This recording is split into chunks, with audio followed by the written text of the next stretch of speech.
What if the person you believe yourself to be never truly existed? What if your sense of self, your memories, your voice, your body, your thoughts, are not yours at all, but flickers of language, habit, perception, and biology, weaving an illusion, so convincing it feels like truth? This is not a question of belief. It is a quiet unraveling, a slow peeling back of everything familiar, not to reveal what is real, but to show there may be nothing there at all. Let go now, because everything you call you is about to vanish. Face you never chose. You wake each morning to a face in the mirror, unchanging yet different every time. You touch the skin, trace the lines beneath your eyes, feel the muscles of expression that seem to animate themselves. But here's the thing. You didn't choose this face. You never picked its angles, its shadows, its fragile symmetry. It appeared before you ever formed the thought of preference. Before the I you call yourself ever began to speak. The face was given, and then you were told it was yours. But how do you know that? The face is a mask, inherited, built from strands of DNA you didn't request, shaped by history you didn't witness, filtered through cultural lenses you didn't design. Every feature, your cheekbones, your brow, your skin tone, carries echoes of ancestors long buried. You carry their grief in your gaze, their hungers in your jaw, their secrets in the slight curve of your lips when you think no one's watching. And still, you call it you. There is no button in the womb marked Customize Face. No inner menu where you select sad eyes, strong chin, asymmetrical smile, and yet you suffer for it. You judge it, you crave to change it. People love you or abandon you for it, but it was never yours to begin with. Stand very still now. Imagine your face removed from your sense of self. Imagine it blurred, features softened into abstraction, no longer reflecting back what you expect to see. Would you still know who you are? Or does your face remind you, day after day, who you're supposed to be? Think back to your earliest childhood memories. Did you recognize your face then? Or was it simply another shape in the mirror, one you were told to respond to? That's you, they said. And you nodded. But perhaps it was only a habit of belief, a performance rehearsed in front of glass, until you mistook the actor for the soul. Every photograph is a lie told in freeze frame. Every camera captures a moment where light reflects your form back to you, but never your essence. You stare at a picture of yourself from years ago and feel strange, displaced, like observing a ghost that used to wear your skin, and that's because it wasn't you. Not really, just a visual myth that time no longer supports. We forget that the face was made for others. It evolved not for our own pleasure, but for communication, camouflage, survival, to attract, to warn, to seduce, to deceive. The smile is a reflex, the frown a signal, the gaze a tool of power or submission. You wear your face like a flag in a world of others who interpret its symbols, but none of them truly see you. Even now, as you read these words, your face is performing without your consent. Micro movements, emotional flickers, tension in the jaw, raised brows in curiosity or skepticism. But who is in control of it? Are you the one moving the face, or is the face moving you? Mirror neurons in your brain fire when you see another person's face. You mirror them unconsciously. Empathy, then, begins, not with the soul but with mimicry. And perhaps your very identity, your emotional resonance, your sense of connection, is rooted in the silent imitation of facial masks. Your sadness isn't yours. It's a reflection of someone else's frown. Cosmetic industries thrive on the lie that your face is clay, that it can be molded to perfection, aligned to aesthetic gods, adjusted for belonging. But what they never say is this: no matter how you sculpt the flesh, the illusion of self remains untouched. The ache to be someone persists. In Buddhist philosophy, the face is seen as a mask layered atop illusion. Zen koans ask, what was your face before your parents were born? A riddle with no answer, because the very question collapses the ego. It points to a truth so quiet it must be felt instead of known. The self is not fixed, and neither is the face. Even science suggests that facial identity is malleable. In dreams, your face changes. In disorders of perception, you can no longer recognize your own reflection, and in moments of trauma or dissociation, you may feel as though your face isn't yours at all. That's not a malfunction. That's a glimpse behind the veil. Because here's the unsettling secret. Your face doesn't belong to you. It never did.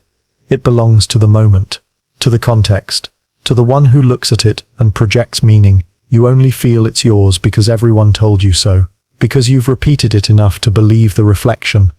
And yet, despite all this, despite the genetic lottery, the inherited structure, the illusion of permanence, you fall in love through the face, you cry through it. You feel shame, pride, desire, you touch it gently in the dark, hoping to remember who you are. Maybe that's the most beautiful paradox of all.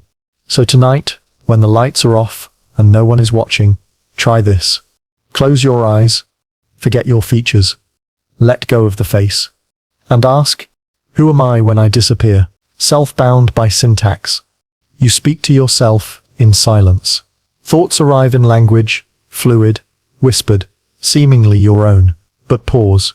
Who taught you the shape of that voice? The way your mind moves from noun to verb to feeling? Who decided the very grammar by which you know yourself? Long before you had thoughts, you had language, not yours, someone else's. Your parents spoke it to you. Strangers reinforced it. Society carved it into you with repetition, until it fused with identity. The words you now use to describe I and me and mine were gifted or imposed upon you. You learn to inhabit them like a room you were born into, but never built. And that room is structured by rules, syntax, tenses, boundaries, subject, object, possession. You think in I am, I want, I remember. But those aren't just neutral phrases. They are declarations, assertions, grammatically organized illusions that make the self seem real, continuous, separate, and in control. But what happens when the syntax breaks? In aphasia, the brain forgets how to shape language, sentences fracture, pronouns blur, identity dissolves.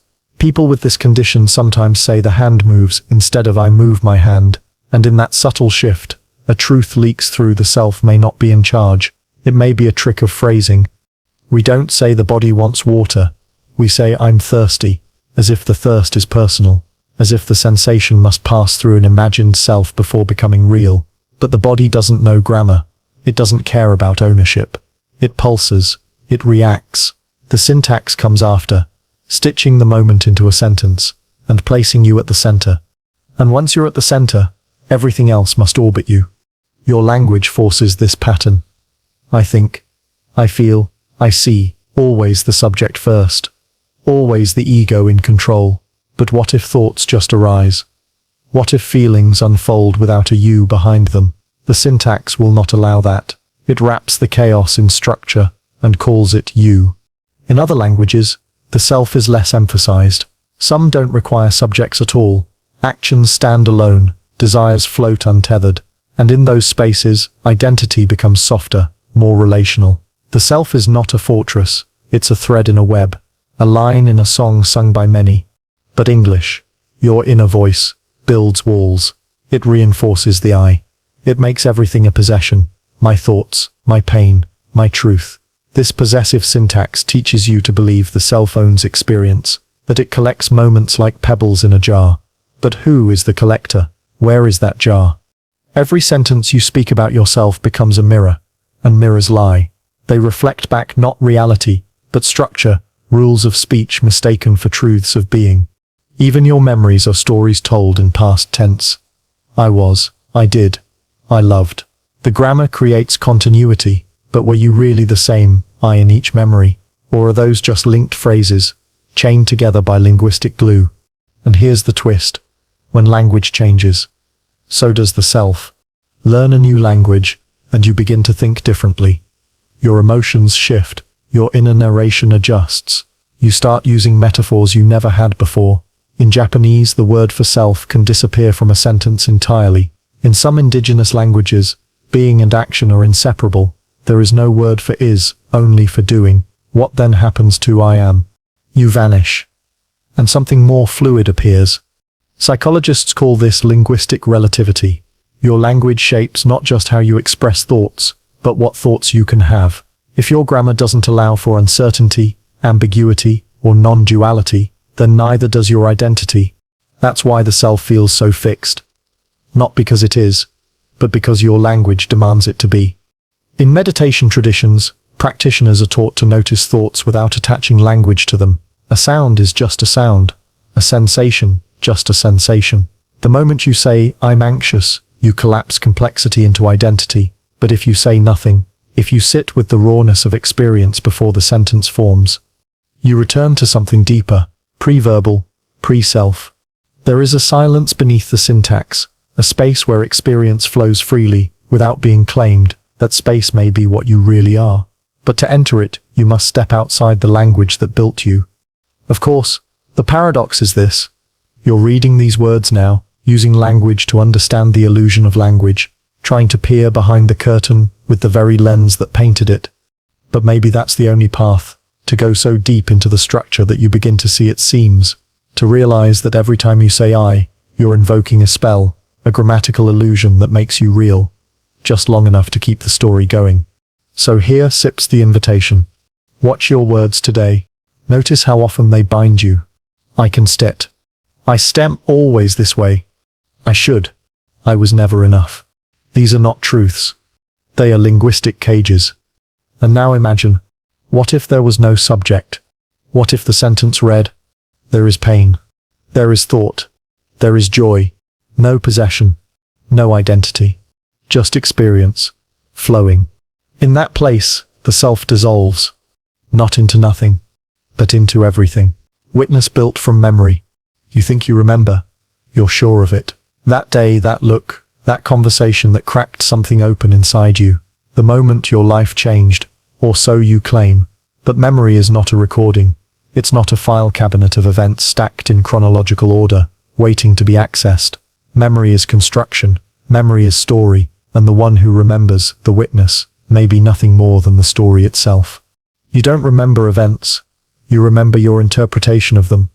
Your brain doesn't replay the past like a movie.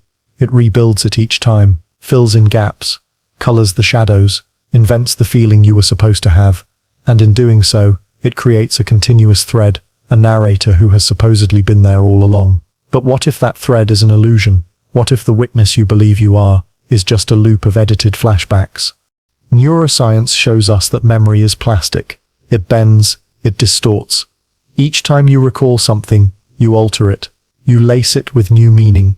You update it to match who you believe yourself to be today. The past isn't fixed. It's rewritten by the present, and in that rewriting, a self is maintained.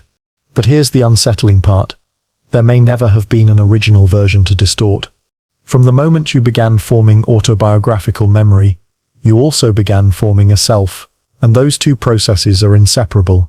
The you who remembers is built out of the very memories being remembered, like a house made of mirrors, where each reflection believes it is the foundation. Infants don't have narrative memory. They live in moment-to-moment awareness. They feel hunger, warmth, sound, light, but they don't yet say, "I felt this or that happened to me." Those statements come later, when language arrives, when repetition sets in, when caregivers start telling stories that begin with your name. And so, the witness is born, not through seeing, but through being told what to see. Think of the stories you tell about yourself.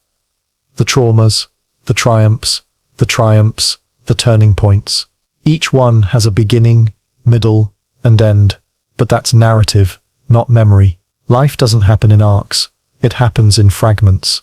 The witness weaves those fragments into a pattern and calls the result me.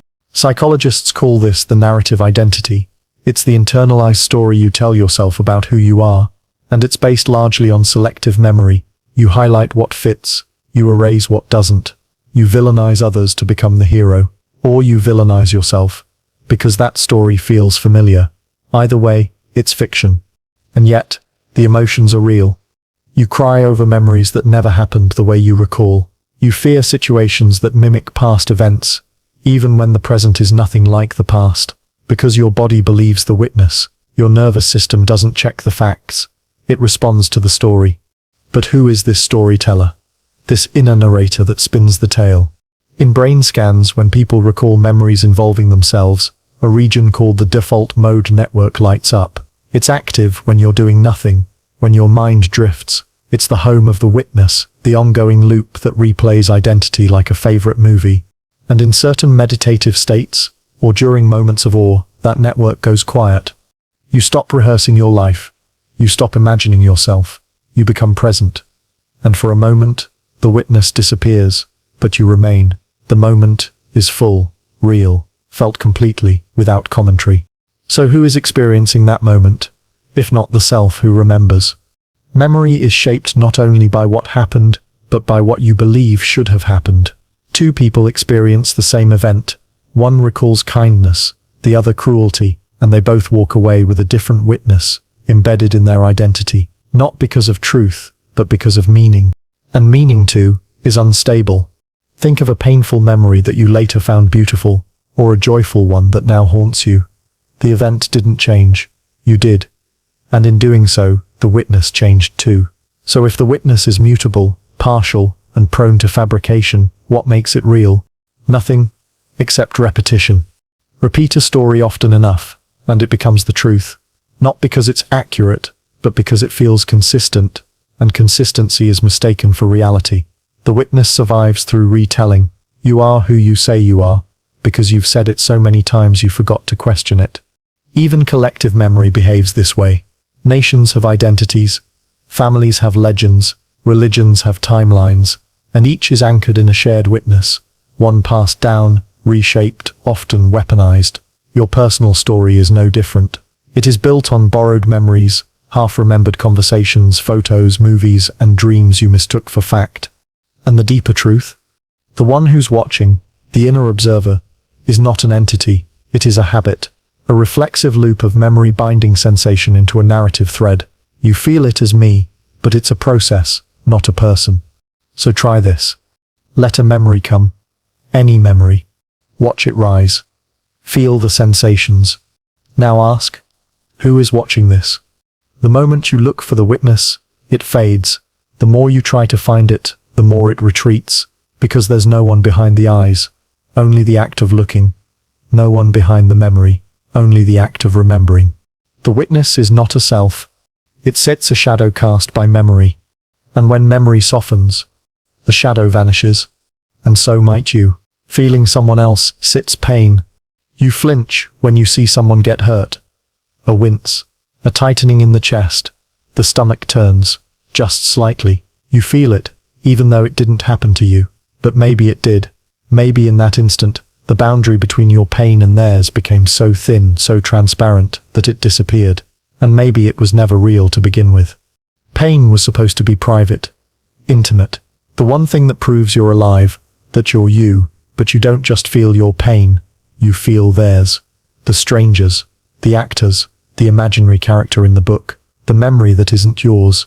So who does the pain belong to? Neuroscience gives you an answer that should trouble you.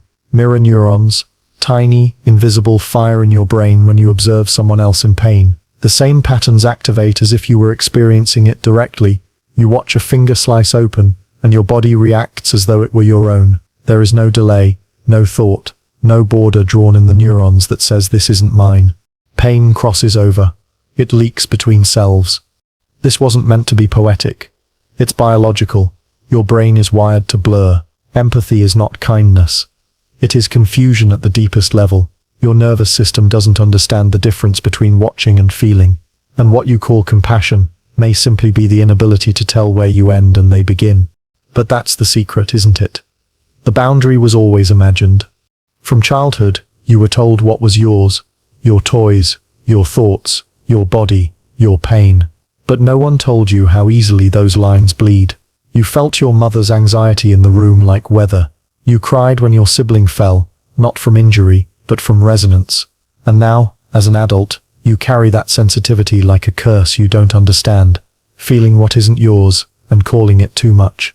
But what if it sits not too much? What if it sits the truth?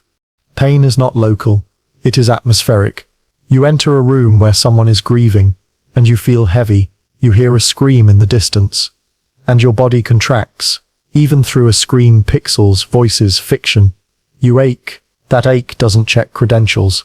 It doesn't ask for confirmation. It just arrives. And here's the haunting thought. If you can feel someone else's pain, could it be that what you call your own pain was never just yours either? When trauma occurs, you carry it in your body, but often, it's inherited. Passed down. A mother's panic becomes her child's baseline. A father's silence becomes a son's inner voice. The pain is ancient, ancestral. It echoes forward, generations deep, and still, you say I'm hurting, never asking whose pain you're holding. Maybe that pain was never born inside you. Maybe it moved through you. Maybe you were the witness, not the owner. Therapists speak of carried emotions, the grief of a parent felt as your own, the guilt of a sibling, internalized without reason. You pick up the emotional weight of others, because your nervous system doesn't discriminate, it learns through osmosis. You feel the room, the story, the silence, and it becomes your landscape. And then you build your identity around it. You say, I sit am anxious. I stem broken. I can sit let go. But maybe it's not about letting go. Maybe it's about realizing you were never the source. Just a vessel, just a signal tower tuned into someone else's suffering. Empaths understand this intuitively. They walk into places and feel everything. Their bodies tighten in response to things unspoken. They cry for strangers, and often, they're dismissed as dramatic, too sensitive. But sensitivity is not weakness. It's signal clarity. The empath doesn't feel more. They just hear the broadcast others ignore. But even if you're not an empath, you are affected. Music moves you. A single facial expression changes your mood. A story makes your chest heavy for days. Why? Because the self is not a sealed chamber. It is a sponge. And pain is the water that soaks through. Spiritual traditions have always known this. In Buddhism, the illusion of separateness is the root of suffering. In Hinduism, the idea of Atman, the self, is ultimately Brahman, the universal. Even in Christianity, Christ suffers for all. The metaphors differ, but the pattern is the same. Your pain is not yours alone. So why do you cling to it? Why do you guard it like a secret? Build your identity around it. Use it as proof that you are real, distinct, special in your suffering. Because it hurts, and hurting feels personal. You want the pain to mean something, to explain your life, to justify your choices. But if the pain isn't only yours, if it leaks between selves, borrowed, echoed, passed on, then the story changes. You are not your wounds. You are the space they pass through. This doesn't make the pain less real, but it makes it less you, and that might be freedom. So try this. Close your eyes. Think of someone you love, in pain. Let yourself feel it. Now ask, where do you end? And they begin. Feel the blur. Stay there. Don't retreat to language. Don't claim it. Let it hurt. But don't own it. In that space, the illusion breaks. You feel pain. But there is no I, just sensation, just resonance, just the universe feeling itself. Through you. Attention that follows itself. Where is your attention right now? On these words? On the voice in your mind reading them? On the flicker of breath beneath your awareness? The soft hum of presence in the background? Attention moves like light, but no one asks what it's aiming at when it turns inward. No one wonders what happens when attention watches itself. We're trained to think of attention as directional. You look at something, you listen to something. Focus flows outward. The world catches your gaze and holds it. But there's another kind of attention, quieter and far more dangerous. The kind that turns inward, not to analyze but to observe the very act of observation. What happens when you notice that you're noticing? A loop forms, not in concept, but in consciousness. You are aware of being aware, watching the watcher. A snake circling its own tail. And in that moment, everything starts to blur. The line between subject and object bends inward, and the self, which once stood confidently at the center, begins to tremble. Because if attention can follow itself, then who is steering? Neuroscience struggles with this. The brain is not one thing paying attention. It is networks lighting up in complex rhythms. The prefrontal cortex monitors. The parietal lobe guides visual awareness. The thalamus filters noise. There is no single observer directing attention. It's a system, a performance, a scattered dance of neurons pretending to be unified. And yet, something feels like it's watching. Something invisible, wordless, silent. Something that remains when the thoughts pause.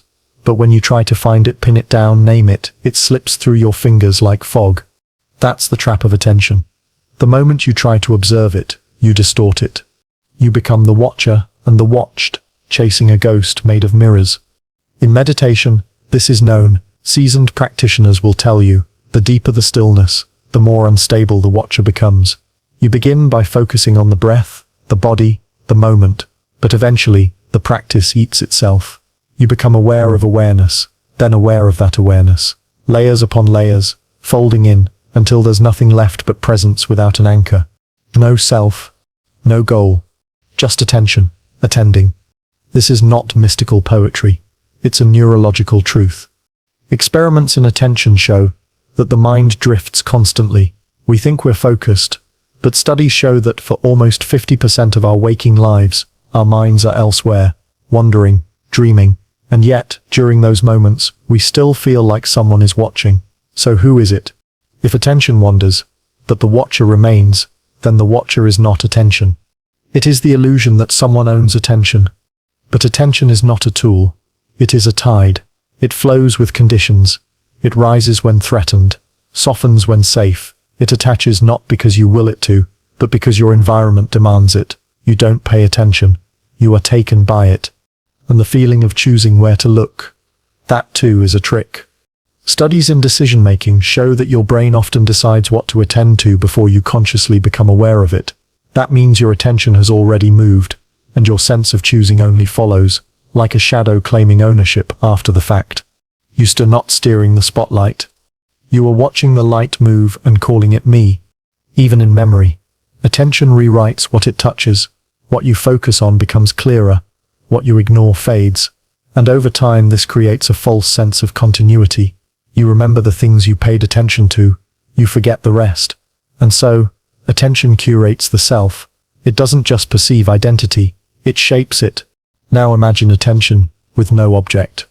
No screen, no sound, no thought. Just pure awareness, folding back on itself. What remains? Some say that's the doorway to ego death. Others call it consciousness unfiltered. A moment where the illusion of a separate self dissolves, and all that's left is being not being someone, just being. But beware, the ego doesn't set go quietly. It will rush in to name the experience. I felt something profound. I touched something beyond myself. But already the loop begins again. Attention is captured, identity reforms. The I rebuilds itself from the ashes of the silence. Because the self is nothing if not the story of where attention has been. You think you are your thoughts, but more precisely, you are the trail of what your attention has touched, moment to moment, like footprints in sand, temporary, changing direction with every breeze. And still, you say, this is who I am. No. This is where your attention has landed. That's all. And so here's the final twist. You do not guide your attention. Your attention guides you. Your values, your desires, your goals, all are shaped by what you repeatedly focus on. The world narrows or expands based on what you look at, and eventually you become the thing you cannot stop watching. So ask yourself, what is your attention drawn to? Not what you want to focus on, what actually holds you? Anxiety, screens, memories, fear, or silence? Breath, light? Because whatever it is, it sips building you. And maybe there is no final you watching from a distance. Just attention, looping back, following itself, until all that remains is motion without a mover, awareness without identity, and a gaze that never lands. Voice programmed by culture. There is a voice in your head. It sounds like you. It speaks in your language. It knows your fears. It scolds, narrates, plans, judges, imagines, apologizes, rehearses, and you assume without question that it is you. But what if it isn't set? What if that voice is an echo, not of your soul, but of the world that shaped you? From the moment you were born, you were surrounded by voices. Parents, teachers, commercials, religion, media. They spoke to you, around you, through you. They named objects, defined feelings, assigned roles. Be good. Don't sit, cry. Say thank you. Be strong. Be quiet. This is right. That is wrong. And eventually they didn't need to speak anymore. Because their words had become your voice. Culture doesn't ask permission. It embeds itself through repetition. It lives in the metaphors you use, the categories you believe in, the tone of your inner dialogue, and the voice in your head. It is a patchwork of other people's expectations, stitched into a monologue you mistake for identity. This is not poetry. It's steps psychology. Internalized voices are real. They form through socialization. When a child is punished for crying, they learn not only to stop, but to scold themselves for even feeling. That scolding becomes internal. Over time, you don't need someone to tell you what's acceptable. You still learn to self-monitor, to self-correct, to self-edit. And what sits left is not freedom. It's SEM's performance. You perform for the imagined audience in your mind. You speak in ways that would make others comfortable. You anticipate disapproval before it arrives. Because the voice in your head is watching. Always. But whose voice is it, really? When you say, I should sib done better, who is the I? And who is the one judging? The self splits. Perpetrator and victim. Speaker and listener. And the illusion of a unified identity begins to crack. Linguists know that even the structure of your thoughts is shaped by culture. Some languages have no future tense. So time is felt differently. Some cultures never use I. So ego doesn't start form the same way. In the West, the voice is loud. Assertive, linear, individualistic. It wants answers, plans, control. It narrates every move like it's writing a memoir. In other cultures, silence is honored. Selfhood is relational. The inner voice is not a narrator, but a whisper, a listener. So when you say you hear yourself think, what you're actually hearing is culture, translated into thought. It sounds like you, but it is not you. You didn't choose the language your voice uses. It was downloaded into you before you had the capacity to resist. You speak the way you were spoken to, and you think in the rhythms of your mother tongue. Even your inner critic is inherited. That harsh voice that says you are not enough, or you always fail. It often has the tone of someone from your past. A parent, a teacher, a bully, someone who planted the seed. And now, it blooms in your brain without needing sunlight. You water it with repetition, and call it truth. But here sits the deeper tragedy. Even the voice of self-love can be programmed. You read affirmations. You speak kindness to yourself. But the cadence, the phrasing, the performance of positivity, still follows a script, still echoes the world, still responds to the gaze of culture, waiting for applause. Who are you trying to convince? Yourself? Or the audience still watching? Maybe you never heard your true voice. Because it's buried beneath layers of programming. Maybe your true voice doesn't set to use words at all. In deep meditation, the voice can go quiet. The narration stops. Thoughts slow. And what remains is not silence, but presence. A raw awareness. Wordless. Unformed. Unperforming.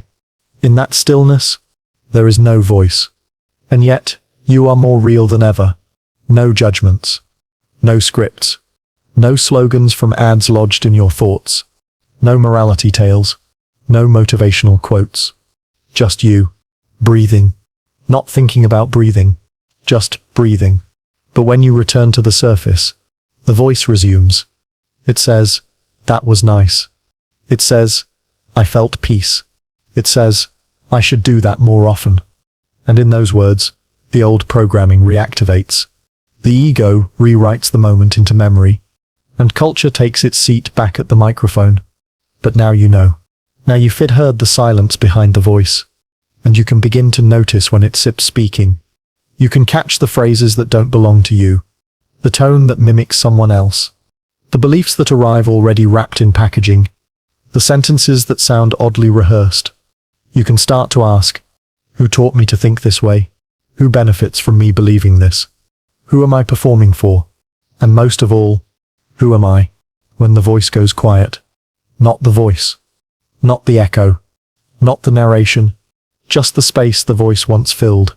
Just presence. Just being. No lines to speak. No role to play. No culture to please. No self to defend. Only the soft hum beneath it all. The self, before the programming. Reality filtered through skin.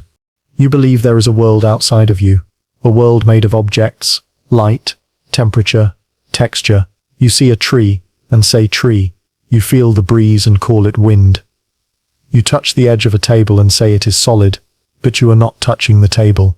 You are touching your own skin, receiving signals filtered through nerves, interpreted by the brain, then narrated by a voice that tells you this must be real.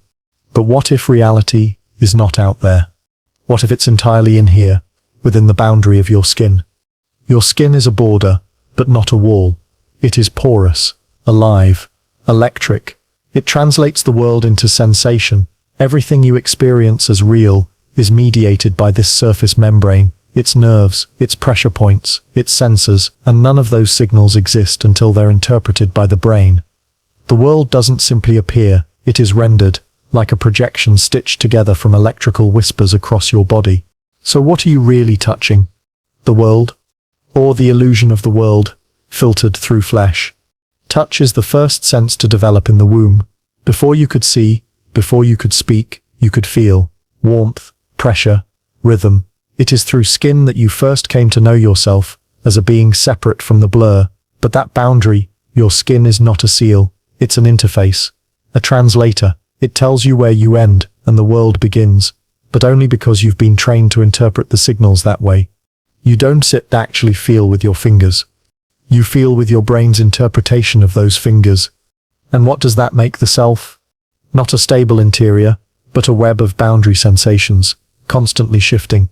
The sense of self emerges from what the skin feels, how it responds, and how those responses are narrativized. When you feel heat, your body pulls back. When you feel pain, your identity contracts. When you feel soft contact, your nervous system says, safe, real, close, and when the skin is numb, you begin to vanish. That sip's not philosophy, that sip's neurology. Phantom limb syndrome proves this. When someone loses a limb, they still feel it. They still feel pain in it. Why? Because the body's map, the brain's image of itself, does not live in the flesh. It lives in perception. The sensation of me is not in the body. It is in the model of the body constructed inside the mind. And that model is built through skin. But what happens when the model breaks? In certain neurological disorders, people become convinced that their own limbs do not belong to them. In others, the sensation of touch becomes disconnected from location. You feel a hand touching your back, but your brain says it's on your leg. In severe trauma, people dissociate entirely from the skin. They feel nothing, or worse, they feel alien within their own body. So what is real then? The sensation?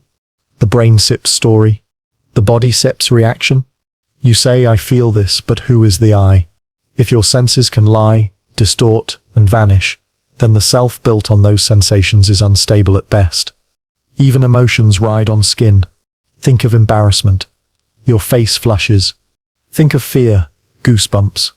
Think of love, warmth in the chest, tingling in the fingers. What you call emotion is first felt on the skin. It is how your body announces its mood to your consciousness. And still, we assume the skin is just a container. But it is the interface of being. Without it, reality doesn't sit register. Without it, you dissolve. In deep meditation, as sensory input fades, practitioners report a loss of body boundaries. They say things like, I expanded into the room, or I couldn't find where I ended. What's happening? The body is still there, the brain is still firing, but the interpretation of the skin's signals is fading. The self loses its border, and something else, broader, wordless, emerges. It's terrifying and liberating. To feel not encased, but embedded. Culture doesn't help here. It tells you that your skin separates you from others, that this is your body, your space, your boundary. But spiritual traditions, especially Eastern ones, remind us that the skin is not a wall, it's a veil, thin, temporary, permeable. The breath moves across it, light touches it, other beings reach it, and in that reaching, the illusion of separateness fades. So what if your skin is not keeping the world out, but letting it in? What if reality is not outside of you, but rising from within? Touch your hand right now. Feel your fingers press into your palm. Notice the sensation. Where is it? Is it in the fingers? Or in the awareness of the touch? Now imagine that sensation disappearing. Would the hand still feel real? Would you still feel real? The skin tells you who you are, moment by moment. Cold, small, warmth, safe, pain, threat, softness, belonging, and all of it. A flickering light show of nerves under flesh, whispering, This is real. This is you. But it isn't set you. It stips the shape your self temporarily takes. Today, it sips your body. Tomorrow, your memory. The next, your mood. And beneath it all, beneath the skin, there is something else. Not a soul, not a core, just awareness, waiting for something to touch, so it can pretend to be a self again, identity with moving walls. You think of identity as a room, 4 walls, a ceiling, a name on the door. Inside there are memories, preferences, wounds, roles, father, daughter, artist, skeptic, believer. You decorate it, you defend it, you point to its contents and say, this is me. But what if the walls are not fixed? What if they shift when you aren't looking? Who are you then, when the shape of the room keeps changing? You weren't born into a stable identity. You were born into a storm, a chaos of sensation, need, and unfiltered experience. You didn't know your name. You didn't know your reflection. You cried when hungry, laughed without meaning. Identity came later, slowly, brick by brick, word by word, not discovered, constructed. And it never stopped shifting. As a child, you were someone. As a teen, someone else. As an adult, someone different again. But each time, you called yourself me. The label didn't change, but the room did. New walls appeared. Old ones crumbled. You painted over pain with new colors. You moved the furniture of belief. You rearranged the story. Still, you believed it was the same house. But if every piece of a house is replaced, is it still the same home? This is the ship of Theseus, applied to the self. If every cell in your body has changed, if every thought has been revised, if every opinion has evolved or vanished, what remains? What is the constant? You search for it, in memory, in body, in soul, but there is no core, only movement, only scaffolding wrapped around momentum. And yet, you defend it. Someone challenges your views, and you feel threatened, not because the ideas are fragile, but because they're woven into the walls. You don't want the structure disturbed. You call it offense, disrespect, gaslighting, but deep down it's terror. If a wall moves too far, the room might collapse. And if the room collapses, what sips left? Identity isn't set truth. It sets architecture. It's built from stories told about you by others, by culture, by your own desperate attempt to define the blur. But stories change. So the walls change. So the self changes. Sometimes without your permission. A diagnosis, a breakup, a death, a moment of silence too long. Suddenly the room expands, or shrinks. You no longer fit inside the story you once lived in. You feel out of place in your own skin. You say, I don't know who I am anymore, but maybe you never did. Maybe you only knew the furniture. Even joy can do this. A love so intense it melts the boundaries. A song that rearranges your emotional blueprint. An act of creation that cracks the floor open beneath you. Suddenly the self is too big for the old walls. Suddenly you're something else, unlabeled, in between, terrifyingly free. This is why transitions hurt, not because change is hard, but because identity is brittle.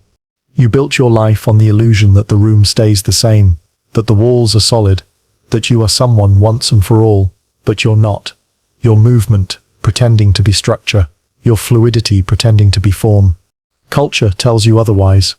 Be yourself. Find your truth. Live authentically. But which self? Which truth? Which version of you deserves permanence? There is no final draft of identity. Only revision. Only demolition and rebuild. Only walls that breathe, expand, collapse, and appear where there were none. And yet you suffer when others don't see your current shape. They remember who you were, not who you are. They decorate your old rooms with their expectations, and you feel trapped in outdated architecture. But here sips the irony. You do this to yourself too. You remember yourself as the child who was always anxious, the teen who always failed, the adult who never followed through. You decorate your mind with old blueprints, and then wonder why you keep tripping over furniture that isn't even there anymore. What if you stopped? What if you allowed the walls to move? Not just in theory, but in reality. What if you woke up and said, I don't know who I am today, and smiled at the freedom? You might feel groundless, rootless, But maybe that sips closer to truth. Because identity was never a fortress. It was scaffolding around a process. And the process never ends. Even in dreams, the self morphs. You are different people, different genders, different species. And yet, you still say me. So clearly, the label isn't set tied to form. You are not the room. You are the space inside it. You are not the label. You are the awareness holding the label gently. And the walls? Let them move. Let them crumble. Let them rebuild themselves without your control. Because the tighter you hold on to who you think you are, the further you drift from what you truly are. And what are you? Not a fixed being. Not a character in a consistent plot. But a moving wall. A story mid-sentence. A structure made of wind, boundary, that always shifts. Where do you end? It sounds like a simple question. You point to your skin, your name, your history. You say, this is me and everything else is not. You draw a line between self and other, between inside and outside, and you call that line real. But what if that line is not real at all? What if the boundary is just a habit, a whisper repeated until believed? The boundary of the self is not fixed. It moves, quietly, constantly. You feel this shift every day, but rarely notice. When someone insults you, the boundary tightens. When someone holds you, it expands. When you're alone, you feel contained. When you're in a crowd, you dissolve. The self breathes. It contracts and stretches like skin, like memory, like water, but you still speak of it as a thing, as if it were an object you could hold in your hand. You weren't born with a boundary. You were born as sensation, open, unfiltered, undefined. The infant doesn't know where it ends. It cries, and the mother arrives. It hungers, and the world responds. There is no distinction, no edge. Self and world are one. It's only later, through language, rules, repetition, that the border forms. Mine, not mine, good, bad. And suddenly, a wall is built where once there was sky. But the wall is soft. Neurologically, your brain must constantly guess where your body is. It uses proprioception, interoception, memory and context to form a model, a prediction of self. You're not feeling reality.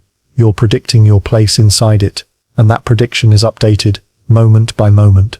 When you pick up a tool, your brain expands the model of self to include it. A cane, a tennis racket, even a car. You feel through it. You protect it. You move it as if it were part of you. So tell me again, where do you end? Your boundary expands with attention. When you care for someone, they become part of your sense of self. When they hurt, you hurt. When they disappear, a part of you feels gone. This is not metaphor, it's measurable. Neuroimaging studies show that the brain registers loved ones within similar circuits used to model the body. Love isn't just affection, it's an expansion of the boundary. And what about identity? That too is a boundary. You say, I am this, and in doing so, you say, I am not that. Every label is a border, every belief is a wall, but those walls shift with culture, age, environment, mood. The person you were 5 years ago might believe things you now find absurd, but you still say, that was me, as if continuity could be painted across contradiction. Even your sense of ownership is flexible. In the rubber hand illusion, a fake hand is stroked in sync with your hidden real hand. Within minutes, your brain begins to treat the rubber as yours. You feel ownership. You feel touch. But the hand is not yours. It never was. Still, the boundary moves. This is what your brain does. It forms a self-model based on experience, but the model is only ever a guess, a useful fiction, and you forget it's fiction. You believe the guess is the thing itself. You think, I know who I am. But what you really mean is, I've gotten used to where the boundary tends to land. Trauma moves the boundary. It tightens it, makes it rigid. After betrayal, you protect more. After abandonment, you shrink. After violation, you wall everything off. And healing isn't about returning to the old boundary. It's about remembering that the wall was never fixed to begin with. The more you try to define yourself, the more fragile the boundary becomes. Because to define is to exclude.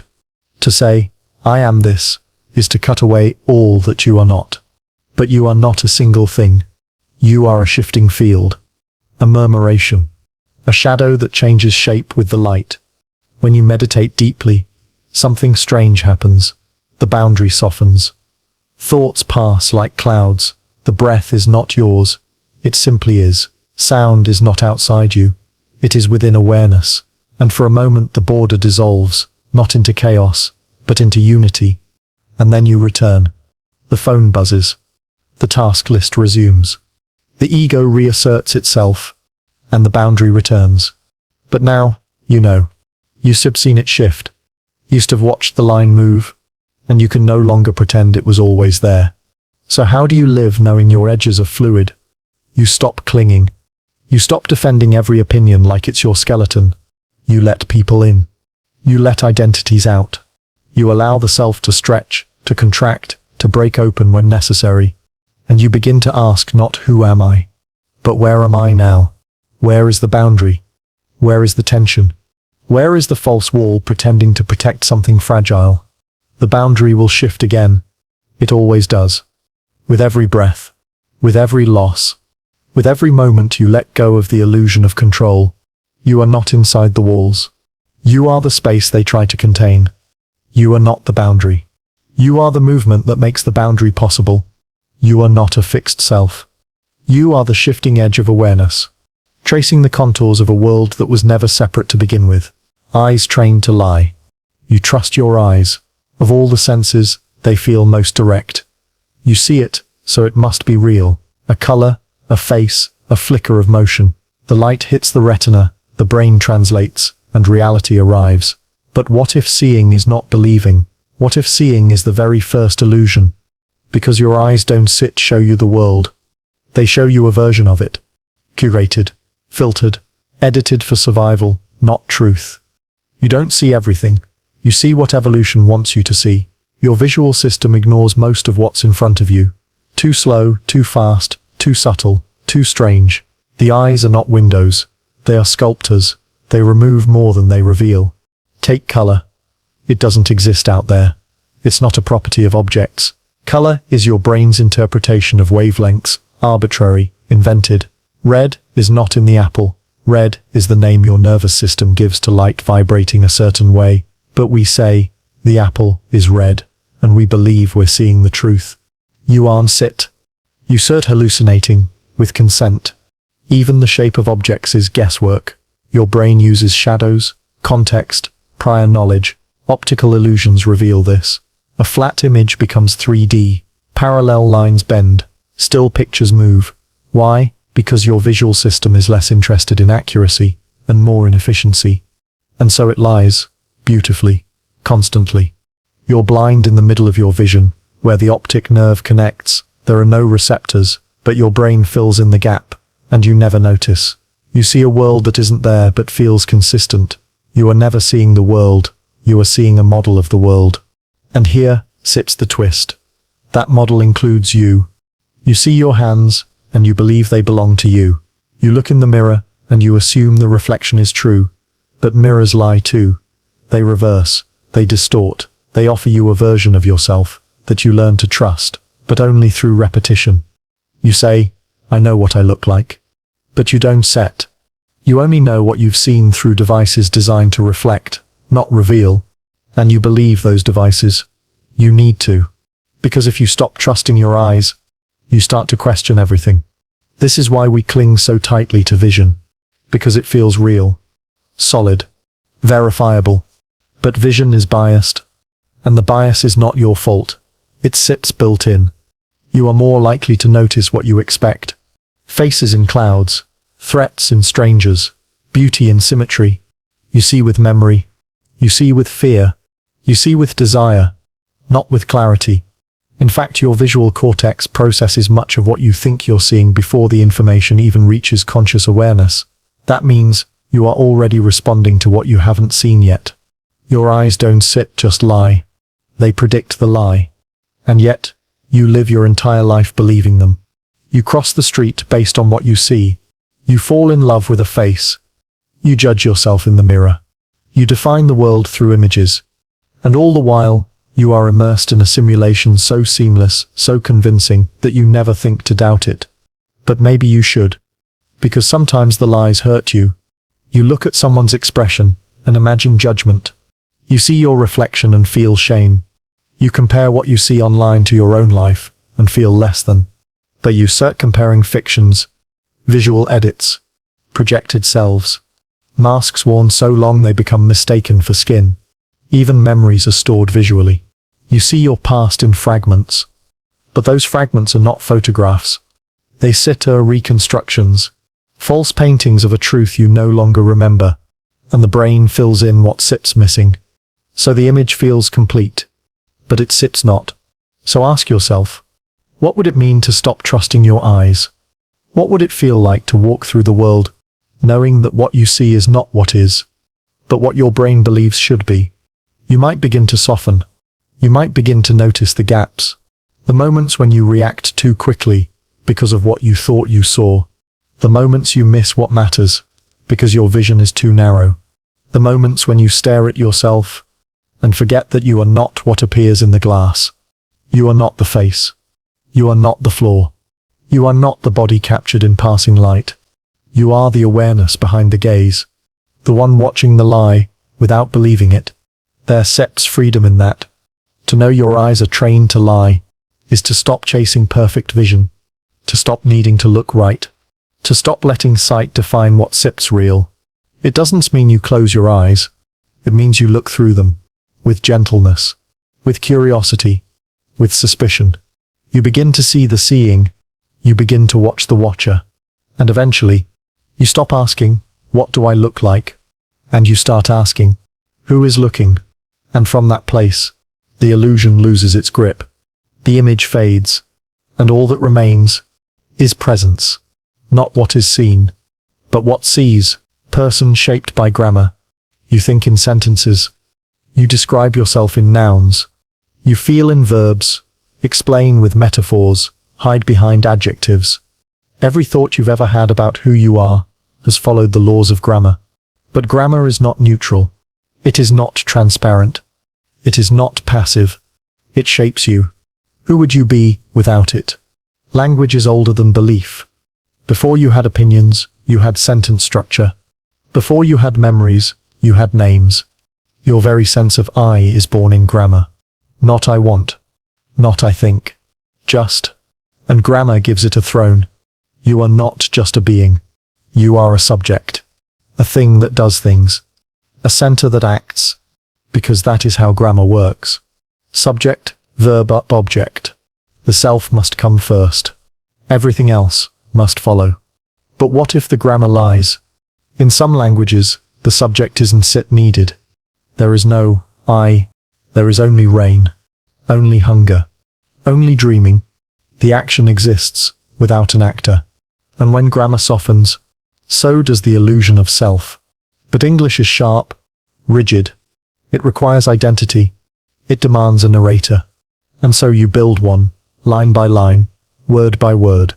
I am. I was. I will be. And in that grammar you exist. But only in that grammar. Without the sentence, the person fades. This isn't set metaphor. It steps cognitive science. Studies show that the language you speak affects how you categorize the world, how you perceive time, how you assign blame, how you construct agency. If someone breaks a vase, you say, he broke it. In another language, you might say, the vase broke. No one to blame. No ego attached. Just an event. And so grammar trains your mind to seek cause, to assign fault, to believe in the center of the sentence. You, even your memories are grammatical. You recall them in story form. You narrate the past to yourself with verbs, timelines, punctuation, and in doing so, you rewrite it. Because grammar doesn't just describe identity. It creates it. The tense you use, past, present, future, binds you to time. The pronouns, me, you, they separate you from others.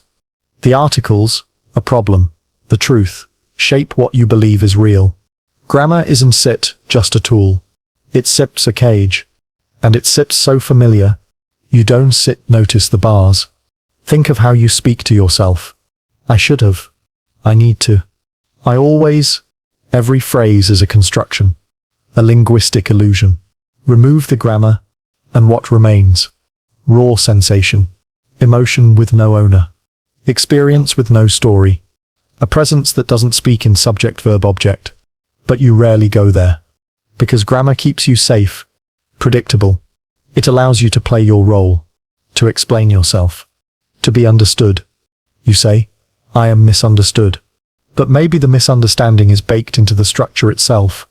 You cannot be known, not fully, because the language required to express you already distorts you. Even the word person comes from persona, a mask, a role in a play, a grammatical placeholder, not a being, a function. So what are you? A person, or a grammatical necessity? When a sentence is missing a subject, it feels wrong, incomplete, confusing. So your mind inserts a self, like a comma, like punctuation, like habit. You don't find the self, you create it, to make the sentence feel complete. And then you spend your life believing in that invention. You chase coherence, continuity, a life that makes grammatical sense. But life doesn't care for grammar. It's not a sentence. It sits not even a paragraph. It sits a blur, a field, a silence. And sometimes you glimpse it. In meditation, in crisis, in awe, in art. You lose the sentence. You forget the grammar. And in that forgetting, you feel more real than ever. So try this. Let go of the I. Speak not as self, but as wind. Say not, I feel sad. Just, there is sadness. Say not, I need peace. Just, there is longing. Say not, I am lost. Just, there is drifting. And listen to how soft the world becomes when the grammar loosens. You are not a noun. You are not even a verb. You are the space between, the pause in the sentence, the breath before the next line, the silence after the full stop. You are not a person. You are the grammar that keeps changing. You are the language dreaming of itself. And one day, when the sentence ends, you want it to be gone. You still just be silent. And perhaps, in that silence, you'll finally be free from the sentence that shaped you, echo that thinks it sips you. That's a voice in your mind, soft, constant, familiar. It speaks in your language, knows your history, finishes your sentences, corrects your posture, narrates your life as if it owns it. And when it speaks, you don't question who it is. You just listen. And you call it me. But what if it sense not? What if that voice is just an echo, not of truth, not of soul, but of repetition? Because that sips what echoes are. They don't originate. They bounce. They carry the shape of a sound already made, but never add anything new. And this echo, the one in your mind, it's been trained. Not by choice, but by exposure. You heard it first in others. A parent sips warning. A teacher sips rule. A friend sits sarcasm. The tone of a stranger. The pressure of a screen. The weight of comparison. And slowly, their voices became yours. Not their voices exactly, but the traces, the shadows, the echo. And then you repeated them, not out loud, but silently, in thought, in judgment, in fear, in hope. I stem not enough. I should be better. I always mess it up. These are not your thoughts. They are echoes, loops, sentences you heard so many times. They began to sound like your own. And still, you trust them. Why? Because they speak in your tone. Because they use your memories as evidence. Because they feel internal. Not because they are you, but because they've been bouncing around inside for so long. They sit worn grooves into your mind. But an echo, no matter how familiar, is still just a reflection. It sits not the original sound. Its dust's not the source. Its dust's not the self. So where is the source? That sips the terrifying part. You may never find it. Because perhaps there isn't set one. Perhaps the self isn't set to solid origin, but an endless reverberation. A hall of mental mirrors, where thought reflects thought, and the echo calls itself I. But it isn't situ.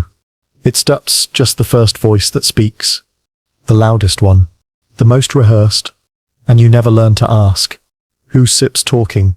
So you let the echo narrate, you let it steer, you let it tell you what you want, what you fear, what you are, and you forgot that you could ignore it. You forgot that hearing a thought does not make it true. You forgot that just because something sounds like you doesn't mean it is you. So try it now. Close your eyes. Listen to the voice. What is it saying? Now ask, do I remember choosing that sentence?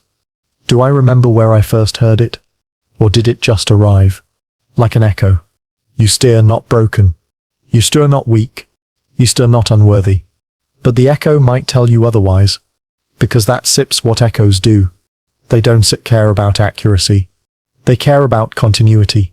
They want to survive. So they repeat. They repeat until the room believes them. Until you believe them. Until you forget there's a world beyond the chamber of thoughts. A world of silence. Of presence. Of sensation without narration. Have you ever been there? In the moment so full, so raw, so still, that the voice goes quiet? Maybe during deep meditation. Or a kiss. Or in the seconds before an accident. Or when watching the sky without needing to explain it. In those moments, the echo disappears, and you don't miss it. Because something deeper takes its place. Not another voice, but an absence. A clarity. A presence too vast for language. And when the echo returns, you feel smaller. You feel contained. Reduced to thought. Reduced to story. But now you know. You have heard the silence behind the echo. And once you know that, you can choose differently. You can notice the voice, and let it pass. You can hear the echo, and not respond. You can feel the thought rise, and choose not to believe it. You are not the echo. You are the awareness hearing it. You are not the voice. You are the silence it interrupts. And if you listen closely, really closely, you'll realize the echo was never trying to hurt you. It was trying to help, to protect, to prepare, to keep you inside the known. But you don't live there anymore. You live beyond it, beyond the chamber, beyond the reflection. You live in the space where thought begins and where it ends. So let the echo speak. Let it repeat. And gently, don't believe it. Let it ring out across the vastness and fade. Because even the loudest echo, eventually, disappears. Phantom built from desire. What do you want? Not in theory, not in conversation, but in the quiet moments when no one's listening. What do you reach for, without thinking? What do you chase in silence? Desire feels like yours. Like it bubbles up from inside, deep, ancient, personal. But what if it is instead? What if what you want is not yours at all? What if your desires are not a compass, but a trap? What if they don't point toward your truth, but away from it? Desire doesn't arise from stillness. It arises from absence, from a sense that something is missing, that you are missing. And if you could just have this one thing, then you be whole. A body, a lover, a dollar amount, a title. And when you get it, the silence doesn't come. Just another shape of longing, just another silhouette of a phantom. Because the thing you chase is not the thing you want. You want what it represents. Security, control, recognition, worth. You want to feel real. And desire promises that. It says, if you get this, you will become someone. And you believe it. Because the alternative, that you are no one, is too much to bear. But what if that sips the truth? What if the self is not a solid thing, but a ghost built from wanting? Not the wanting of the body, hunger, rest, warmth, but the wanting of the mind, to be seen, to be admired, to matter. This desire forms the shape of your identity. You are who you want to be. You are what you long for. You are the story of what sips missing. And in that story, the phantom walks. It dresses like you. It talks like you. It carries your goals and fears. But it is hollow. It is the self made of lack. You feed it every time you say, I still be happy when. I still be complete if. A self finally arrive once. But the finish line moves. The phantom keeps walking. Desire is not wrong. It sits, not evil. It steps, not weakness. It stops the fuel of the system. Capitalism depends on it. Social media intensifies it. Even spirituality markets it. Be more mindful. Be better at being present. Desire to transcend desire. And the phantom smiles. It doesn't care what you chase. Money or meaning, validation or vanishing. It just wants you to keep going. Because if you stop, if you rest, if you question the wanting, you might see it. You might see yourself for what you are. Not a seeker. Not a builder. Not a brand. Just being. Desire resists this. It says, this isn't set enough. It says, don't stop now. It says, you stir so close. But close to what? There is no arrival. Only loops. Every fulfilled desire becomes the seed of the next. And the self rides this cycle, spinning, grasping, hoping. Even the image you hold of yourself is crafted from desire. You want to be seen as kind, so you suppress anger. You want to be wise, so you quote things you barely understand. You want to be successful, so you play the role even when it hollows you. You shape yourself around what others might want, and forget who you were before the wanting began. If anyone ever asks you, who are you without desire? You may not have an answer, because you've never stopped wanting long enough to find out. The ego doesn't survive stillness. It feeds on longing. It survives on projection. It disappears when there's nothing left to reach for. So what happens when you stop? When you sit? When you breathe? When you don't sit, chase the thought. Don't just answer the craving. Don't perform the role. What happens? When you sit, not trying to become. You might feel empty. But look closer. That emptiness is not lack. It is space. It is awareness, unshaped by wanting. It is freedom so quiet, the phantom cannot live there. You don't stay and have to renounce the world. You don't have to crush desire. You only have to notice that you are not the one wanting. You are the space around the wanting. You are the witness of the chase. You are not the phantom. You are the silence in which it appears. And from that place, you can want without being defined by it. You can reach without losing yourself. You can move without becoming the movement. Because now you know. Desire is instead who you are. It accepts who you being tricked into performing. And the self you thought you were? Just a shadow cast by reaching. Let it soften. Let the phantom dissolve. Not in violence, but in kindness. Let it vanish into the stillness. You've been running from all along. Reflex, pretending to reflect. You pride yourself on being self-aware. You think before you act. You weigh your words. You believe in choice, in reflection, in the calm pause between impulse and decision. But what if that pause was just a reflex, pretending to be reflection? Your thoughts arrive quickly, so quickly they feel immediate, as though you're generating them, controlling them, shaping them like clay. But neuroscience tells a quieter truth. The brain often acts before you arrive. The body flinches, the heart races, the hands reach, and only after. The mind creates a reason. It stops not reflection. It accepts rationalization. The story comes after the motion. And the story says, I meant to do that. I chose this. But the choosing was late. You don't think your way through the world. You react your way through it. Fast, patterned, conditioned. And those reactions wear masks of thought. They dress themselves as insight. They mimic depth. They echo reflection. But they are not reflection. They are reflex. It starts early. As a child you touch a hot stove. You recoil. No time to think. Just heat, nerves, pain. And soon the pattern forms. See stove, avoid. Not because you analyzed it, but because the body remembered. And this remembering becomes the model. Over time, the world becomes a network of triggers. Faces, words, tones. You don't think about them. You respond. You say, he made me feel this way.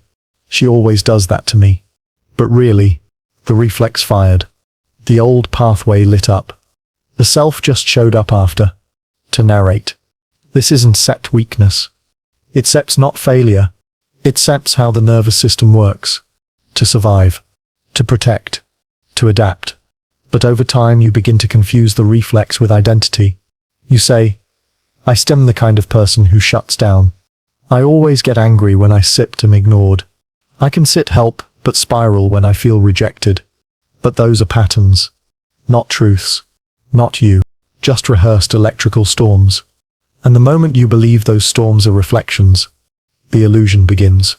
You think you sit being introspective. You think you sit watching yourself clearly. But really, you're watching the same reflexes wear different costumes. Even your questions are loops. You wonder, why do I always feel this way? But the very act of wondering triggers the pattern again. The feeling returns. The thoughts spiral. And suddenly, you believe you've learned something. But you haven't sit. You repeated. Reflection without distance is just reaction in disguise. True reflection requires silence. Stillness. A pause long enough for the reflex to die down, so something new can arise. But you rarely wait that long. The mind fills the gap. The voice speaks up. The story begins. I must be this way because of my past. It sits my attachment style. It sets my trauma. And yes, those may be threads in the tapestry. But they are still stories. Still reflexive explanations. Still structure imposed on movement. Even therapy can become a performance of reflection. You analyze. You uncover patterns. You map triggers. But are you reflecting or rehearsing? Are you watching or narrating? Are you with the feeling or explaining it away? This is the danger. You become a master of self-description, but remain untouched by self-seeing. You learn how to sound aware, how to speak of your wounds with elegance. But inside, the reflex still owns the stage. So, what would it mean? To stop pretending? Not to stop reacting. You can stet. That sips biology. But to notice the reaction as reaction, to name it, this is reflex. Not failure. Not truth. Not identity. Just conditioned momentum. And then to breathe. To pause. To wait long enough for the system to settle. So reflection can truly begin. Because reflection isn't just thinking about what happened. It sits seeing how you think. It sits watching the reflex rise, and not building a castle around it. It sits saying, I want to lash out, but maybe I once set. I feel abandoned, but maybe I sip not. That sips the sacred space, the place where choice reappears, where reflex softens into awareness. In that space, you become less predictable, less repeatable. Less machine, and more alive. So next time the feeling hits, don't set rush to explain it. Don't race to assign it meaning. Don't mistake the echo for the source. Just pause. Let the reflex speak. Then let it fall silent. And in the quiet that follows, you may hear something else. Not the familiar voice. Not the clever analysis. But a deeper hum. A whisper. A truth too soft for the reflex to mimic. And in that truth, you are no longer the reflex. You are the space it moves through. Not reaction. Not reflection. Just presence. You think you sat paying attention. Awareness carved by repetition. That you stir awake. That your awareness is something pure, free, floating, available. You imagine awareness like light, shining wherever you direct it, touching whatever you choose. But what if awareness is not free at all? You don't notice it at first. What if it's sex-carved? What if it's been shaped by repetition, by memory, by the grooves worn into your mind, long before you called it mine? Because that sips how repetition works. You wake. It hides in plain sight. You reach for a certain tone of voice. You check your phone. You brush your teeth. A certain thought pattern. A certain posture of mind. And you call it just the way I am. But is it? Or is it just the path of least resistance? Neurons fire together, so they wire together. It's steps biology. Whatever you've done before is easier to do again. This is not metaphor. Whatever you've paid attention to before is easier to notice next time. Your awareness is not a flashlight. It sips a canal, dug by the current, deepened by habit, and lined with stories you didn't scent right. Think of what you notice when you walk into a room. Is it the light? The danger? You think it sits instinct? The mood? The opportunity? The anxious brain scans for risk.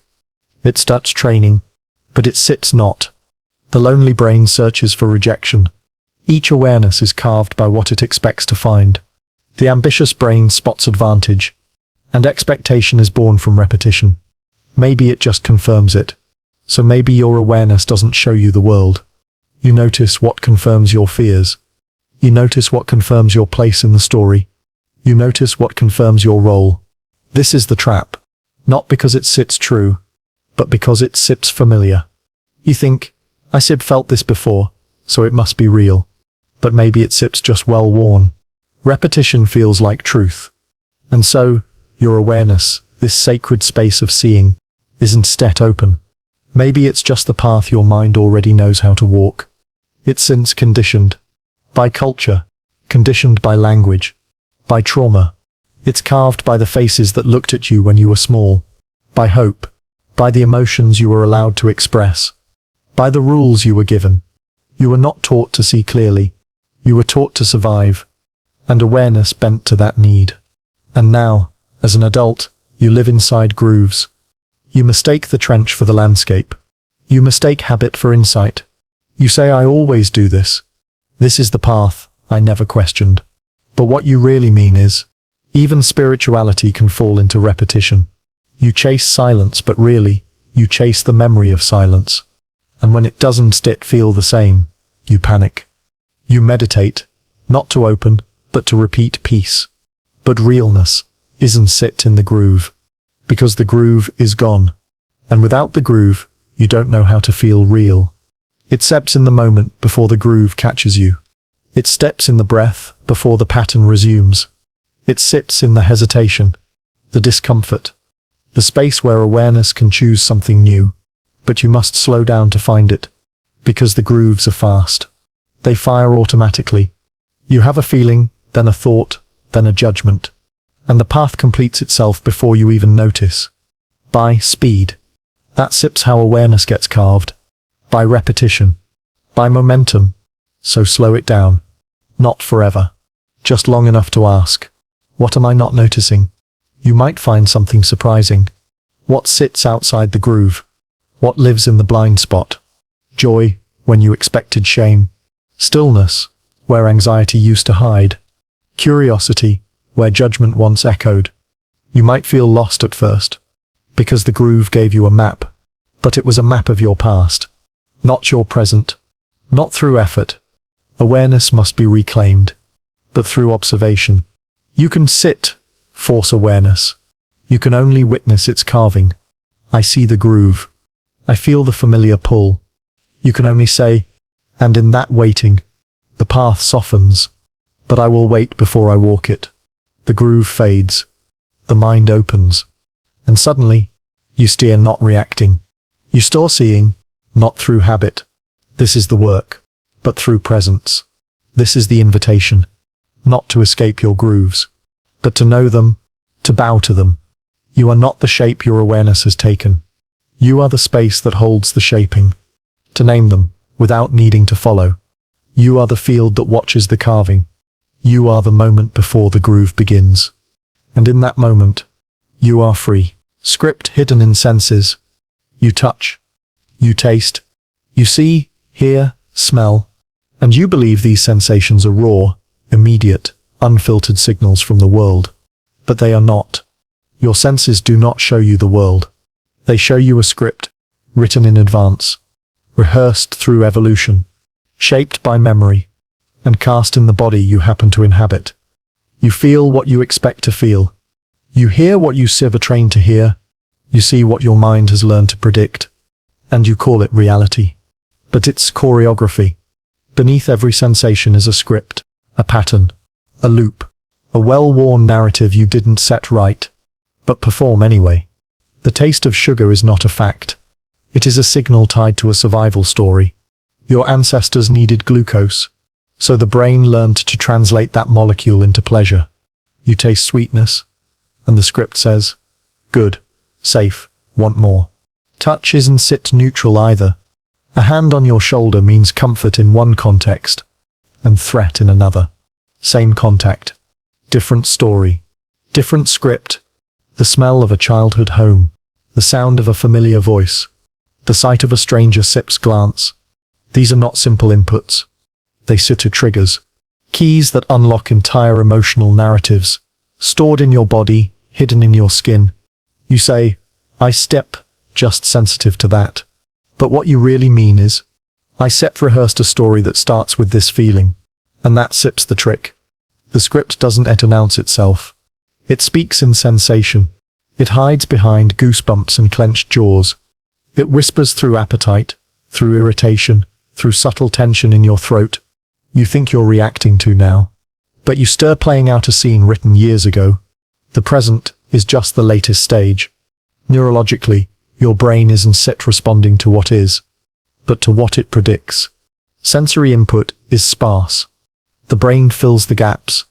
If something looks like danger, sounds like danger, smells like danger, you feel danger.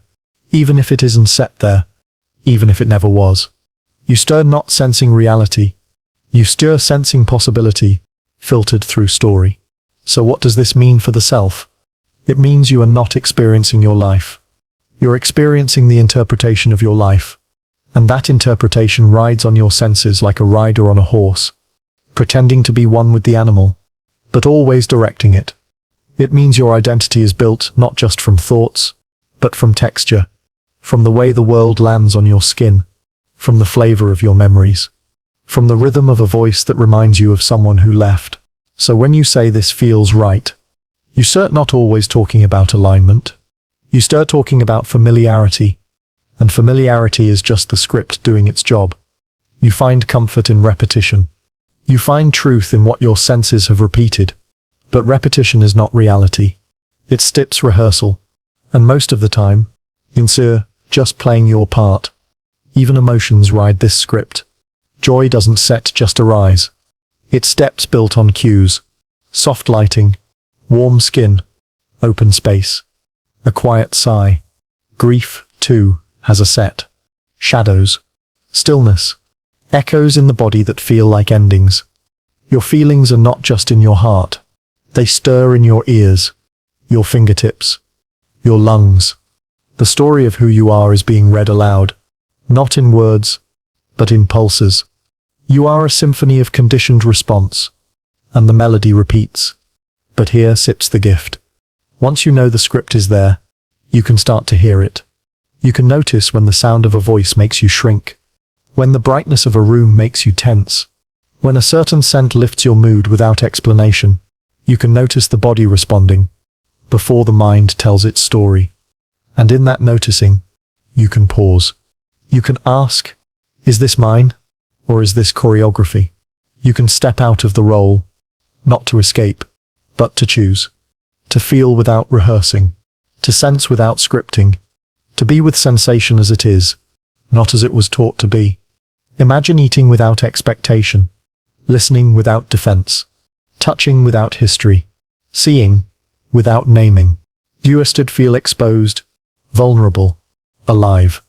You feel the world, not as a reflection of your past, but as a fresh emergence, a language older than thought, a script dissolving as you read it.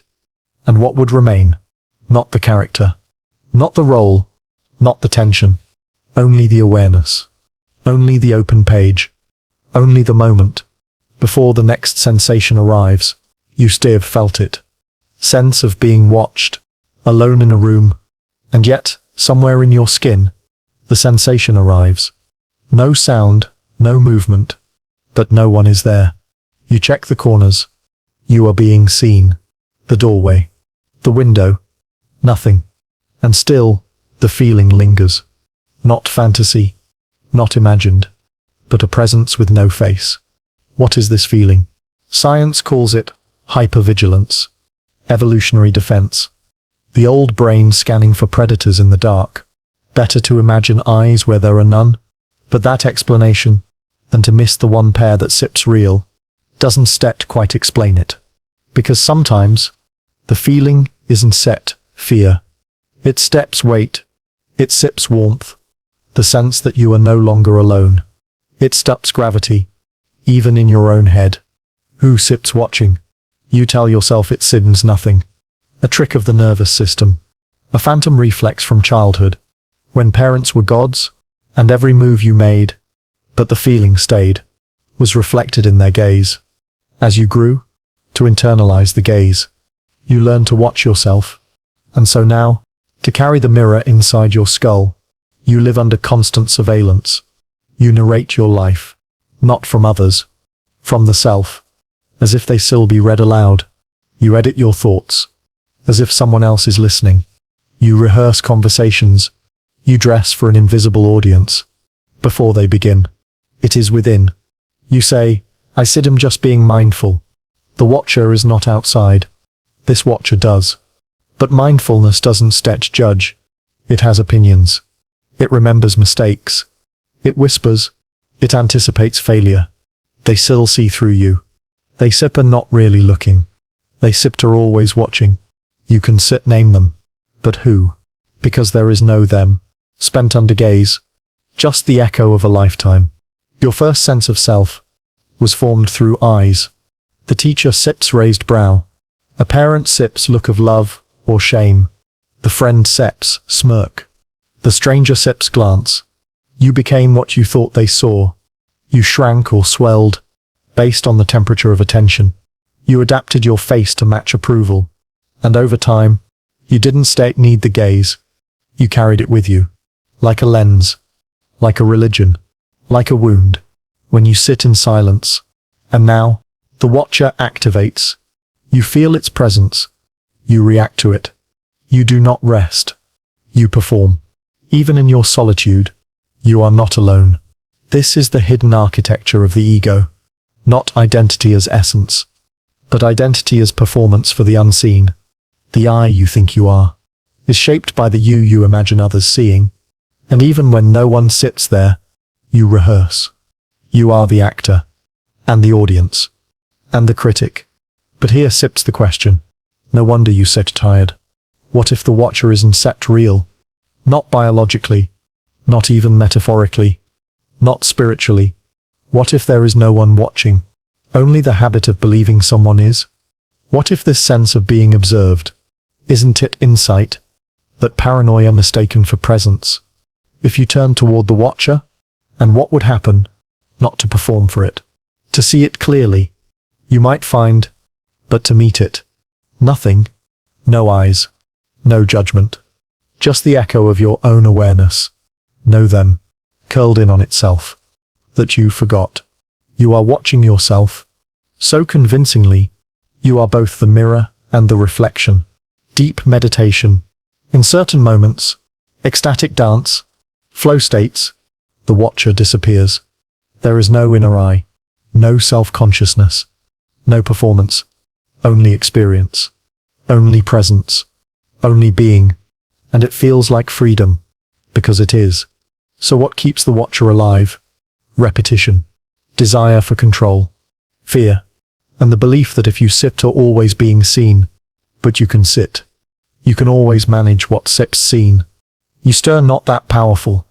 The watcher is a cage you built, because uncertainty felt too vast. But you don't have to live in it. You can walk out. You can let the eyes close, even by your own mind, to not be looked at for once. You can allow yourself. You begin to breathe. Something strange happens. And in that space, but as a body, you begin to move, not as a performance. You begin to feel, but as presence, not as a character. You begin to be, without being watched, without needing to explain the feeling. And that, of being real, is the beginning. You sip, always wanted to belong. Self, that mimics belonging. To feel known, seen, included. To be part of something larger than yourself. A family, a friendship, a tribe, a purpose. It feels like a need. A deep, human ache. But what if the self that seeks belonging isn't the self at all? What if it sips a mask? One shaped not to be, but to fit. From the beginning you learned that belonging has rules. Certain tones were welcomed. Certain gestures rewarded. You studied the group. Others, too loud, too soft, too strange, were pushed to the edge. And so you adjusted. You listened for cues. You became fluent in approval. And slowly, what began as adaptation became identity. Not because it was true, but because it worked. You smiled when you didn't mean it. You laughed when you weren't set amused. To match the container. You agreed to avoid friction. You shaped your edges, and everyone called you authentic, even as your realness was slipping through the cracks. But how could they know? You were mimicking belonging so well, even you started to believe it. You forgot what your unedited voice sounded like. You forgot how it felt to be alone without loneliness. You mistook acceptance for connection. In roles that shrank you. In spaces that didn't see you. And you stayed. Because leaving would mean not belonging. In friendships built on compatibility, not truth. The nervous system is wired for connection. And that felt worse than anything. We are social creatures. We survive through co-regulation. Through rhythm. Through eye contact. Through shared laughter. Even through shared pain.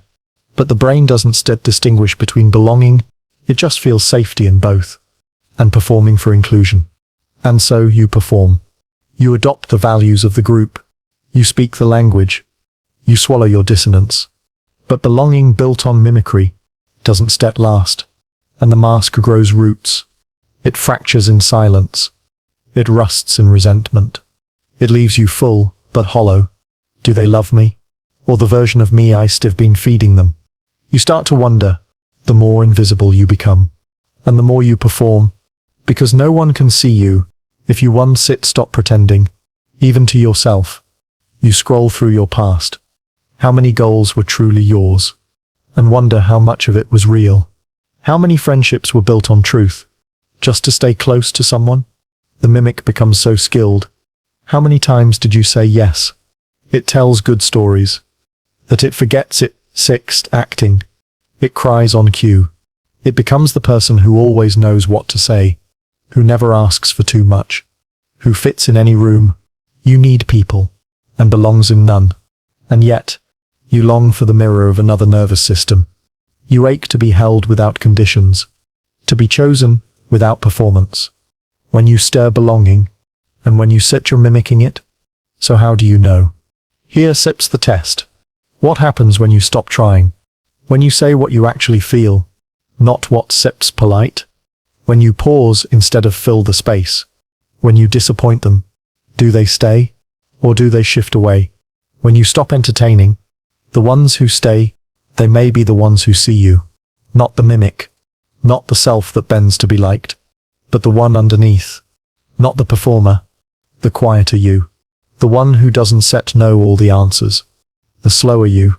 And that self, the one who shows up when nothing being proved, is the one that can actually belong. It might not work. But it sits risky. You might lose the room. You might stand alone. And yet, it's the only place where real connection begins. The paradox is this. To truly belong, you have to be willing to not. To walk away from mimicry. To feel the emptiness it leaves behind. To let go of the applause. Because the applause was never for you. And masks can feel love. It was for the mask. To step into a room, only the face beneath them can. So what would it mean? And not shape yourself around it? To say, this is how I sound. This is how I sit, breathe, listen. This is how I think. And let the room decide. Let the room shift around you. Let the ones who don't see you leave. Let the ones who see you stay. That sips refinement. That sips the death of the mimic. That sips not rejection. And the birth of the self. Because you don't need to become someone else to belong. You need to become someone else to feel like you belong. And that sips the trick. It sips reflex. The feeling isn't said truth. And in the quiet that follows, let the reflex pass. Let the mimic rest. You might find a new voice. Not smarter. Not louder. Just honest. And with that voice, you might begin to ask, not do I belong here? do I belong to myself? But that familiarity you mistake as you. You wake up in the morning and feel like yourself. You know what your voice sounds like, how your body moves, what you like in your coffee. You reach for the same clothes. You walk the same path. You carry the same thoughts from yesterday into today, and you call it me. But what if that sip's not you? What if that sip's just what you sip to used to? Their sip's a quiet trick your mind plays, over and over, without announcement. It confuses familiarity with truth. Not because it sits malicious, but because it sips efficient. Whatever repeats feels safe. Whatever is predictable feels real. Whatever is constant must be you. You forget how much of you was formed through repetition. The music you love. The way you react when criticized. The posture you hold in conversations. The tone you use when you say, I sit pom fine. You didn't choose these. They were modeled, mirrored, copied, rewarded, repeated, until one day, they weren't just things you did. They became who you believed you were. But what happens when something new enters? A new idea, a new friend, a new discomfort. You resist. You flinch. Not because it sits wrong, but because it sits unfamiliar. And then you say, that sip's not me. As if me is a fixed shape. As if me is a closed system. As if me is nothing more than what you've already experienced. But what if the self you call me is just the accumulation of what you survived? What if the only thing making it feel real is the fact that it keeps showing up? You are not consistent because you are true. You are consistent because the grooves are deep. Thoughts take the same path. Emotions play the same chords. You repeat the same patterns. Not because they are who you are, but because they are who you know. And knowing feels like identity. Familiar pain feels safer than unfamiliar joy. Familiar failure feels more honest than unexpected success. Even your suffering becomes a home. You say, I said always been this way. But how far back are you looking? To the child who copied a parent sip's fear. To the teenager who learned silence meant safety. To the version of you that adapted just to stay loved. The longer something lives inside you, the more invisible it becomes. Familiarity dissolves into the background. You stop questioning it. You stop noticing it. It just is. But what if the self is not meant to feel familiar? What if its sip's meant to feel new? Unfolding, uncertain, strange. What if every day you wake up, you're supposed to meet yourself again, as if for the first time, not to rehearse your personality, not to return to your script, but to witness what arises now? That kind of living is uncomfortable. It breaks the illusion. It silences the narrator. It removes the handrails. And in their absence, you might wobble. You might grieve the version of you thought was stable. But you might also begin. Not again. But truly. You are not your routines. You are not your preferences. You are not the sum of practiced opinions. You are not the thoughts that echo most often. You are the space in which repetition happens. You are the canvas, not the brush strokes. And every time you call the familiar you shrink. You protect the known. You reject the unknown. And you trap yourself in a museum of old paintings. Some beautiful, some painful, but all of them painted already. What if you stopped curating the self? What if you stopped saying, this isn't set like me, every time your heart stretched? What if you let unfamiliar feelings become part of the picture?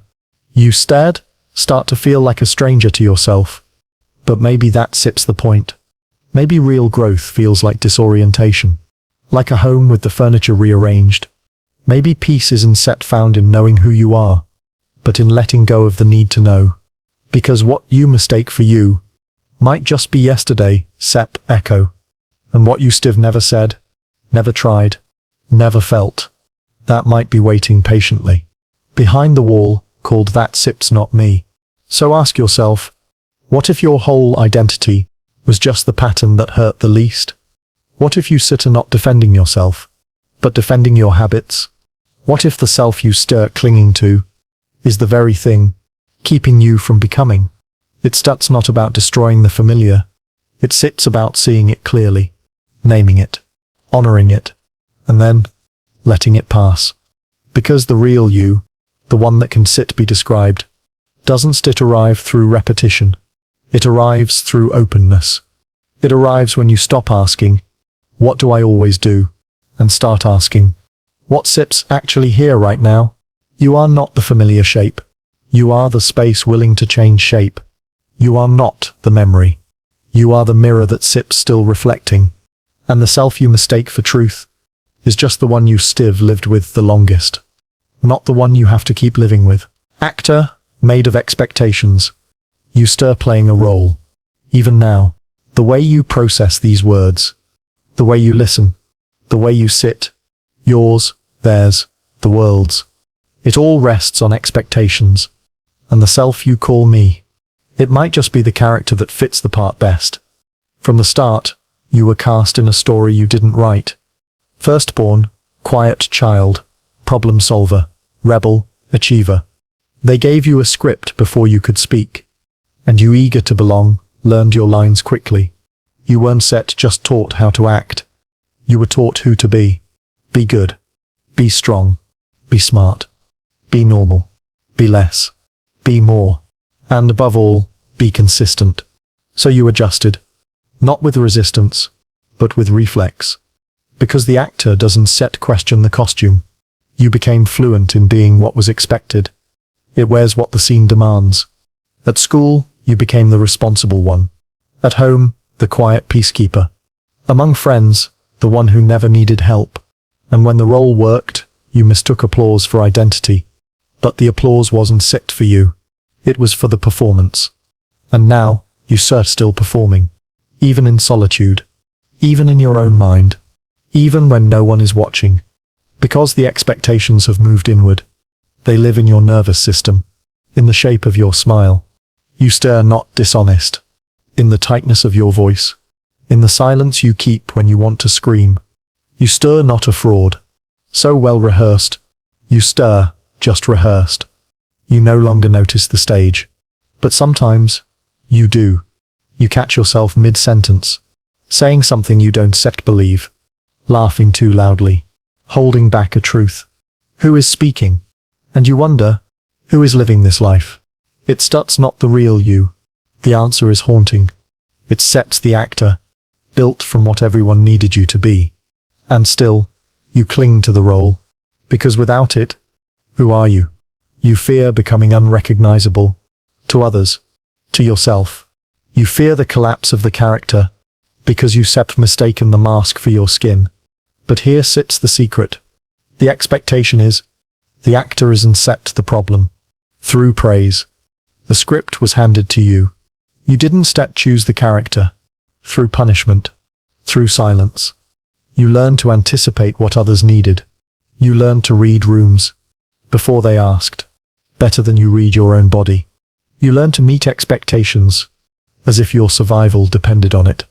Because once, it did. And now, you don't know how to stop. Even in healing, you perform healing. Even in vulnerability, you perform softness.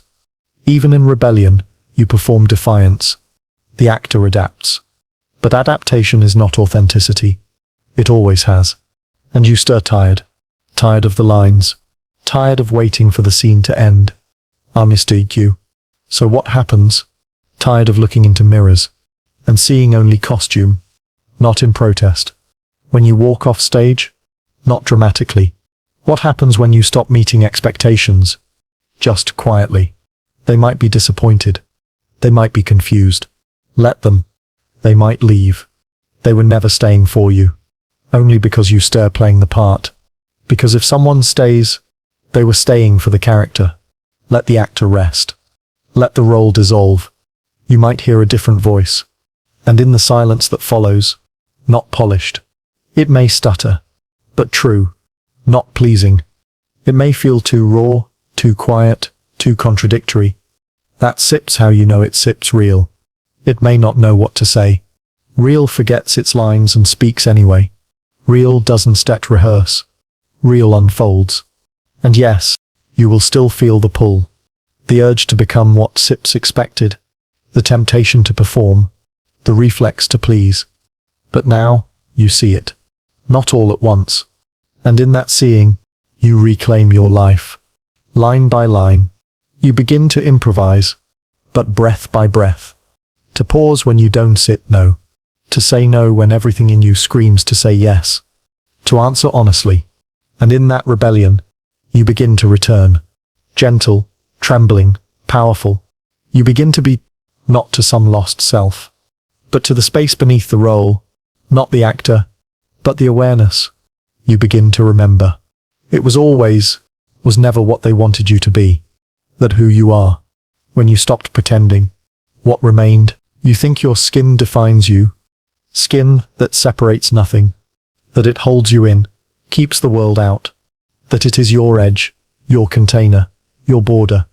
You look down at your hands, feel the weight of your body, trace the outline of your silhouette, and believe this is where I end. But what if you don't sit, but a doorway? What if it doesn't separate you from the world? What if the skin isn't set to wall, but connects you to it? Sensation by sensation, moment by moment. What are you feeling? Touch your palm. Is it your skin? Or what sips pressing against it? Is it inside? Or outside? You can sit really tell, can you? Because there is no border there. Only contact. The skin is not a boundary. And in that contact, the illusion begins to break. A conversation. It's a meeting point. A whisper between nervous systems. Every sensation you ever had, heat, cold, hunger, comfort, comes from that surface. That the surface is porous. It absorbs light. It breathes. It transmits emotion, like an antenna tuned to the weather of the world. And still, you believe you are inside your skin, safely contained, neatly packaged. Your skin doesn't hold you in. You are not. It broadcasts you, prickles with fear. It speaks before you speak, flushes with shame, reacts to the world before the mind has words. You are felt before you are known, tingles with love, and others feel you too. Say nothing. You enter a room, and still, people sense you. Your mood, your energy. Because the skin is a language, and we've all been reading it since birth. Your inner weather. Babies don't to bond with words. They bond through skin, touch, rhythm. The body says, I am safe, warmth. And those messages write themselves into memory. The body says, you matter, into identity, into how you believe you belong. So what if the self isn't set inside the skin, but shaped by what the skin has felt? What if the I you call yourself was formed not through thought, but through touch? A hand that held you. A moment where skin met skin. A hug that melted your guard. And something in you shifted forever. You remember those moments. Even now, not in language. That sips not memory. That sips imprint. But in sensation. But if your identity is shaped by touch, and the skin remembers what the mind forgets, then who are you when no one touches you? People in isolation feel less real. You start to vanish. But because their skin has gone silent. No mirror. Not because they sit alone. No conversation. Just surface, with nothing to touch. No feedback loop. You begin to doubt your edges. Because without contact, you begin to forget you separate self at all. The illusion fades. And maybe that sips closer to the truth. Maybe the skin doesn't separate. In certain moments. And maybe the illusion was never meant to hold. Maybe the skin creates the illusion of separation. Ecstasy. Deep intimacy. Grief. Trauma. The boundary of the skin dissolves. You feel yourself spill into another. You feel the world rush in. You cry not just for you, but for all things. It sets neurobiology. The nervous system can tell where one body ends and another begins. That is not poetic metaphor. And in that blur, when the emotion is that strong, you remember something ancient. The field between bodies. You are the space around it. That you are not inside the skin. The pulse of connection. So the next time you say, this is my body. Who is the owner? Pause. Ask who is the my. It does not make you separate. Your skin does not keep you in. Where is the border? It is a story, believed through habit, told through nerve endings, but soft enough to question. So question it. Touch your own hand, gently. Where do you end? Who is touching whom? Where does sensation begin? You may find there is only touching, no one behind it, no one inside. Just awareness, just contact, just movement in space, for even a breath. And if you can rest there, you are not trapped inside your skin. You are not sealed from the world. The illusion softens, folding in on itself. You are the world, pretending to be you, a ripple in the field, a wave wearing skin, not as armor, but as invitation, illusion tied to touch. What makes you real to yourself? It's that's not your thoughts. They shift like sand. It's that's not your memories. They rewrite themselves each time you recall them. It's that's not your name. That was given before you understood language. Often, it sips something far simpler. Something soft. Something forgotten. Touch. The brush of wind on your cheek. The pressure of feet against the floor. The comfort of a warm mug between your palms. Touch makes things real. Grounds you. Locates you in time and space. You don't think your way into being. You feel your way into it. But here's the question that unwinds the self. Your sense of touch. What if everything you ever felt was instead actually yours? That most intimate, immediate feedback loop is instead direct. It's processed, mediated, translated by your nervous system, delayed by milliseconds. It sips a curated simulation. Touch is not raw reality, filtered through expectation, context, memory, a ghost in the shape of sensation. You're not feeling the object. When you touch something, you're feeling your brain's interpretation of electrical signals, a texture, a temperature, a weight, all stitched together from fragments of prior experience. You believe it, sits real. And here sips where the illusion deepens, because it feels real. But feeling is not fact. Touch is not one-directional. You think you are touching the world, but the world is also touching you. But the line moves, and the mind draws a line. This is me, that is not. Hold a lover sits hand, and you stop knowing where you end. Pet a dog, and your identity softens. Brush a child sips hair, and your breath slows to its rhythm. Melts, blurs. This is not metaphor. This is neurology.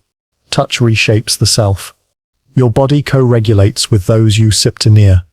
Your skin conducts emotional weather. Your heartbeat sinks. You become less you. The bounded I, more we. And still, you believe in the individual self, because of the illusion tied to touch, has been defined by context. But every touch you've ever known, by story. The same hand can comfort or harm. The same hug can warm or trap, can speak volumes, or nothing at all. The same silence during a touch. Touch is not objective. It is meaning made flesh. And meaning is unstable. But feelings lie. A self shaped by what sips felt. You are built on that instability. You flinch at gentle hands. They follow patterns, trauma, memory, mood. Because an old touch left a scar. Because heat once burned. So who are you really? You crave coldness. A choreography of skin and signal. A reaction to sensations. Perhaps that sips all the self is. Walking around. A reflex. Pretending to be a person. By the world. And when you stop being touched. By others. You feel untethered. The illusion begins to fade. By yourself. Dislocated. As if you are slipping out of reality sips grip. Because touch is more than physical. It's existential. That there is a you to be felt. It affirms that you are here. Without it, doubt creeps in. And this is why the illusion persists. To believe there sits a self inside. To believe you are the one who feels. Because it sits comforting. Watching the world from behind skin-covered walls. Receiving touch like a king in a castle. But there is no king. And electrical whispers between cells. Only corridors of nerve endings. No throne. It is a pattern of contact. And patterns change. The self is not a container. Feel your heartbeat. Right now, touch your hand to your chest. Or is it rhythm, passed down by millions before you? Is it yours? You don't think your heart to beat. Who owns it? Who commands it? And then you claim it. You don't decide your skin to feel. It happens. Me. Call it mine. But the happening came first. The claim came after. You only believe in the self. And that sips the paradox. And you only call it you. Because something happened to it. Because you felt it. Was always shared. But that feeling, when a newborn is held, it doesn't still know its body from yours. It knows rhythm. Warmth. Through absence. It learns separation. Contact. So maybe the self isn't something you are. Through neglect. Through pain. But something you learn to believe in. Because touch stopped being safe. Because distance began to feel like truth. But in rare moments, the illusion falls away. You dissolve into music. You lose yourself in the arms of someone who sees you. You disappear in dance. Not as a body. And you remember, for a moment, but as something beyond it, that you were never separate. Only sensation. That there was no you behind the skin. Only movement. Touch isn't proof of the self. Only this. It steps proof of the illusion. The illusion that you are apart. That you are singular. That you are sealed. You were always a ripple. In a sea of sensation. You never were. Waves, brushing waves.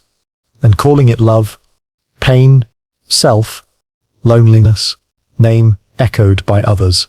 You think your name is yours? It sits stitched into your identity. You speak it as if it came from inside you. You answer to it reflexively. You write it at the top of forms. But it didn't stuss. You didn't choose it. You didn't invent it. You didn't even understand it when it first reached your ears. It was a sound given to you. Wrapped in hopes, fears, inheritance and memory. Your name is not yourself. Long before you knew what a you even was. It sets a mirror. And it only exists because others say it. You learn to respond to that sound. Not because it meant anything, but because it kept coming back. Repeated. With touch. With attention. It became a signal. With tone. But is it? This is me. Or is it just a placeholder? A hook. A leash. A symbol to keep you trackable in a sea of bodies. When someone calls your name, your sense of self condenses. Your attention sharpens. You feel seen. But why? Because to be named is to be known. That sips the illusion. You believe you are you. And to be known is to be real. Strip the name away, and something dissolves. Because others echo it back. Have you ever heard your name whispered behind a door, and felt your spine stiffen? Or seen it written where it shouldn't be, and felt your chest tighten? Your name is like a trigger, a programmed response. Not because it holds power, a collection of letters, but because you've handed it so much meaning. Becomes a stand-in for everything you've been. But meaning is fragile. You've probably been called your name in love. And in rage. In reverence. And in ridicule. The same sound. Different worlds. So which version is you? The one your ex spat across a parking lot? The one your mother cooed softly in the dark? The one a teacher barked out in roll call? Not just of you. Or the one you try to reclaim in the mirror? Your name carries echoes. Their emotions. But of everyone who ever used it. Their intentions. You wear all of it. And sometimes, their projections. You disappear beneath it. Because eventually, you start to repeat the name to yourself. To believe it. As if it were a truth. To think it. It steps a story. And stories rewrite themselves. But it isn't set. Not because they want to be someone new, but because they never were the person they were named. Some people change their names. But either way, like it sips the last thread holding them together. It's not the name that matters. You see a name as a shell. It states what it carries. What sits inside it is solid. A container. The illusion comes when you believe, but the self leaks. Depending on who speaks your name. You perform different versions of yourself. Sharper in a bossip's tone. You stood softer in your father Sep's voice. broken when it's said by someone who once loved you. They say you, and suddenly you set 12 again, or ashamed, or proud, or pretending. That sips the trap of identity, to the way your name has been said. You believe there sips a constant self, but really you are a chorus of reactions, over and over. You don't still exist in isolation. You stir summoned into being, by others.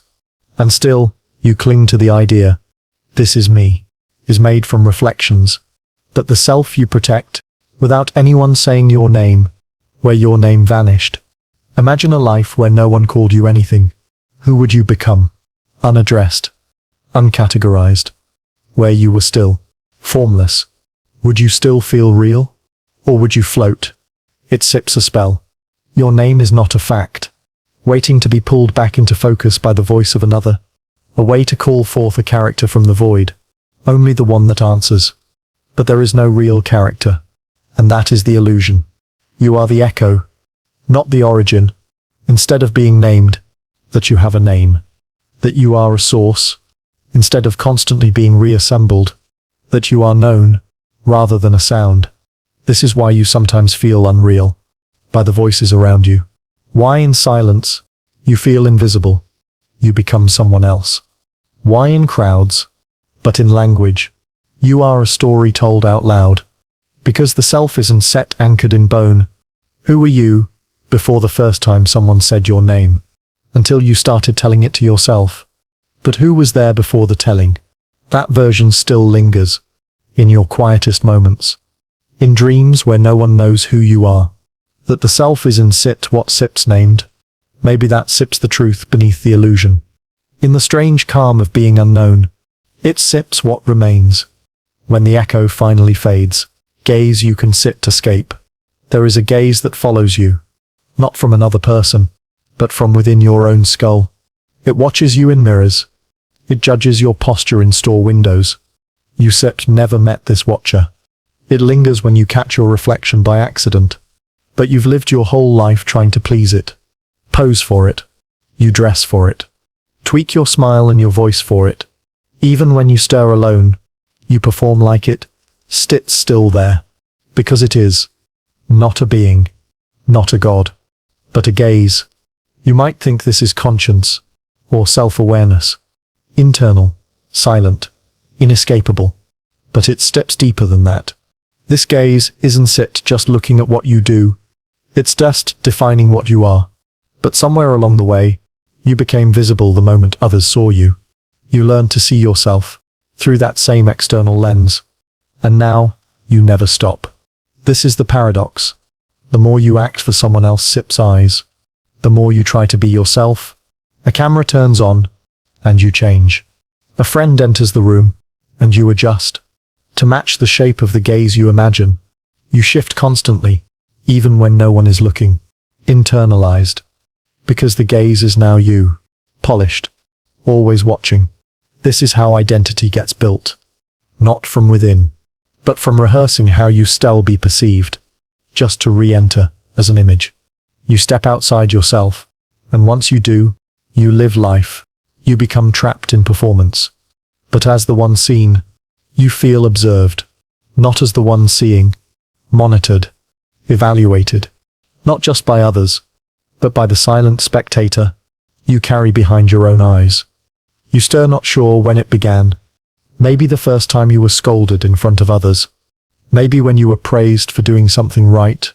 Maybe when someone laughed at how you looked, and you never forgot. From that moment on, you began constructing a version of yourself, meant to be looked at. A version that could survive being seen. You became both stage and actor, both face and mirror. You started asking, not who am I, but how do I look being me? This is survival. This is not vanity. You perform to be accepted. You self-surveil to avoid being judged. But in doing so, you adjust to be safe. You lose access to the version of you, because the gaze doesn't set, just observe, that simply exists. It tells you how to stand, what not to say. It edits. You become fluent in this editing process. Which parts to hide. And over time, and the watched. You erase yourself before anyone else has the chance. You become the watchful eye. It sips the absence of ease. But the cost is quiet. The inability to be, without seeming. Even when you sit alone, you feel the weight of invisible eyes. You narrate your actions. You censor your thoughts. This gaze isn't sipped imaginary. You analyze your emotions. It sits inherited. From parents, teachers, lovers, from every moment you were seen, critics, and shaped by that seeing. The gaze is a shadow, cast by memory. But you forget that. You believe it's you. You call it self-consciousness. You call it growth. But often, it's just surveillance. You call it insight. Why silence feels suspicious. This is why mirrors feel cruel, with softer names. Because you steer never sure. Why being stared at feels like being touched. Where the gaze ends, you perform. And in that uncertainty, and you begin. You curate. You shrink. You spend years building a version of yourself, only to realize you've forgotten how to live without it, that can withstand a gaze. Because a self built to be seen, this is illusion. This is not freedom. Isn't stut a self at all. It's ups a performance caught mid-scene. You stir not the director. You stir the flicker between frames. You stir not the audience. You stir not even the actor. Toned by the pressure of observation, a blur of reflexes. And even when no one is watching, the script continues. What happens when the gaze softens? But here sips the quiet possibility. When you stop adjusting, not because you rebel, when you let it blur, but because you rest. Beneath the performance, there is a version of you, not raw, not authentic in some heroic way, but quiet, shapeless. That version doesn't need to be seen, unconcerned. It doesn't need to be correct. It just exists. It doesn't need to make sense. Outside the spotlight, outside the mirror, outside the gaze. But stay there.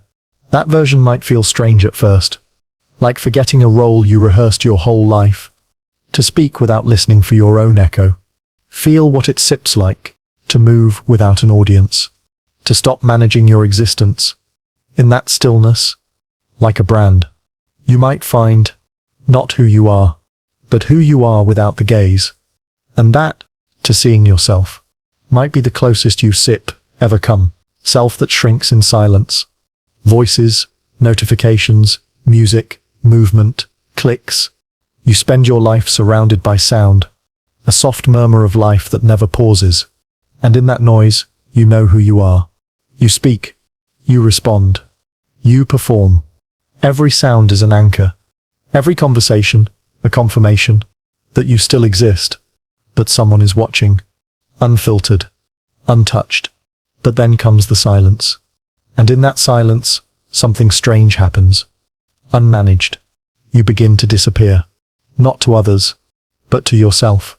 Your sense of self, so bold in the spotlight, shrinks in the absence of dialogue. No audience. No echo. Just space. No performance. And suddenly, there sits no script to follow. You don't know who you are anymore. No tone to match. Only the quiet. No mirror to adjust in. And the you that exists in quiet feels smaller than expected. Less formed. Less real. Because your identity, you realize, you knew yourself through conversation, was always stitched into interaction, through debate, through shared laughter, through comfort. But remove all that, and your internal scaffolding collapses. Through explanation. You find yourself pacing rooms. You talk aloud to yourself, just to hear your footsteps. Not for clarity, because silence isn't sept absence. But for proof. Silence is confrontation. It confronts you with the parts of yourself, without distraction, that only exist when no one else does. You start to hear your own thoughts. But they don't sound like you remembered. They cert, jagged, looped, disjointed. You begin to realize, maybe they were always that way. You just couldn't hear them. And so, you shrink. Beneath the noise. Not physically, but existentially. You go from protagonist to background figure, from narrator to unknown voice. You watch yourself, with no words to hold on to. From the inside, just stillness. No story to follow. No rhythm to move by. It sets, terrifying. Isn't it peaceful at first? And that stillness, because it reveals, was created by motion. How much of you? By resistance, by response, by feedback. Structured by pressure. You thought yourself was solid. But silence shows it was foam. You six become so used to being reflected, dissolved without it, that you forgot how to see yourself. You appear, and in the mirror of silence, without a mirror. But perhaps that sits not weakness, blurred. Perhaps it sits truth. Perhaps the self you present to the world is not the full version, but the loudest one. And silence just strips away the noise. You start to notice what you say to yourself when no one else is around. Not the curated thoughts, the automatic ones. The background hum of self-critique. The guilt that doesn't even have a name. The lingering doubts. But if you listen long enough, it echoes louder. In stillness, beyond the static, something else emerges. Beyond the shrinking. Not a self. A presence. Not a character. Not small, just quiet. Unformed. Wordless.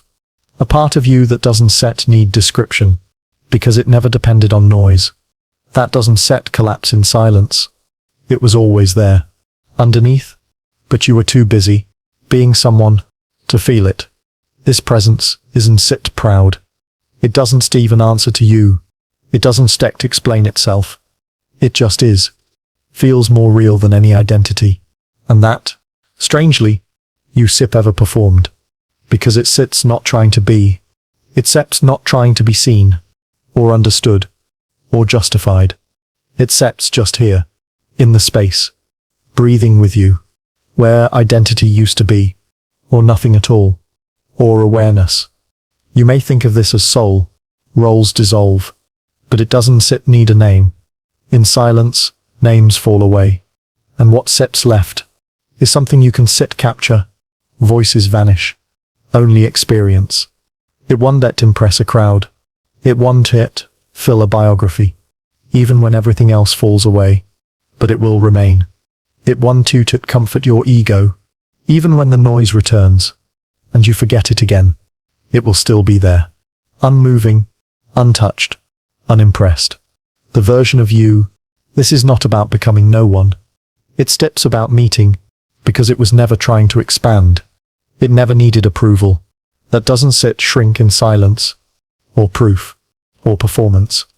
It just waited, quietly, beneath everything else.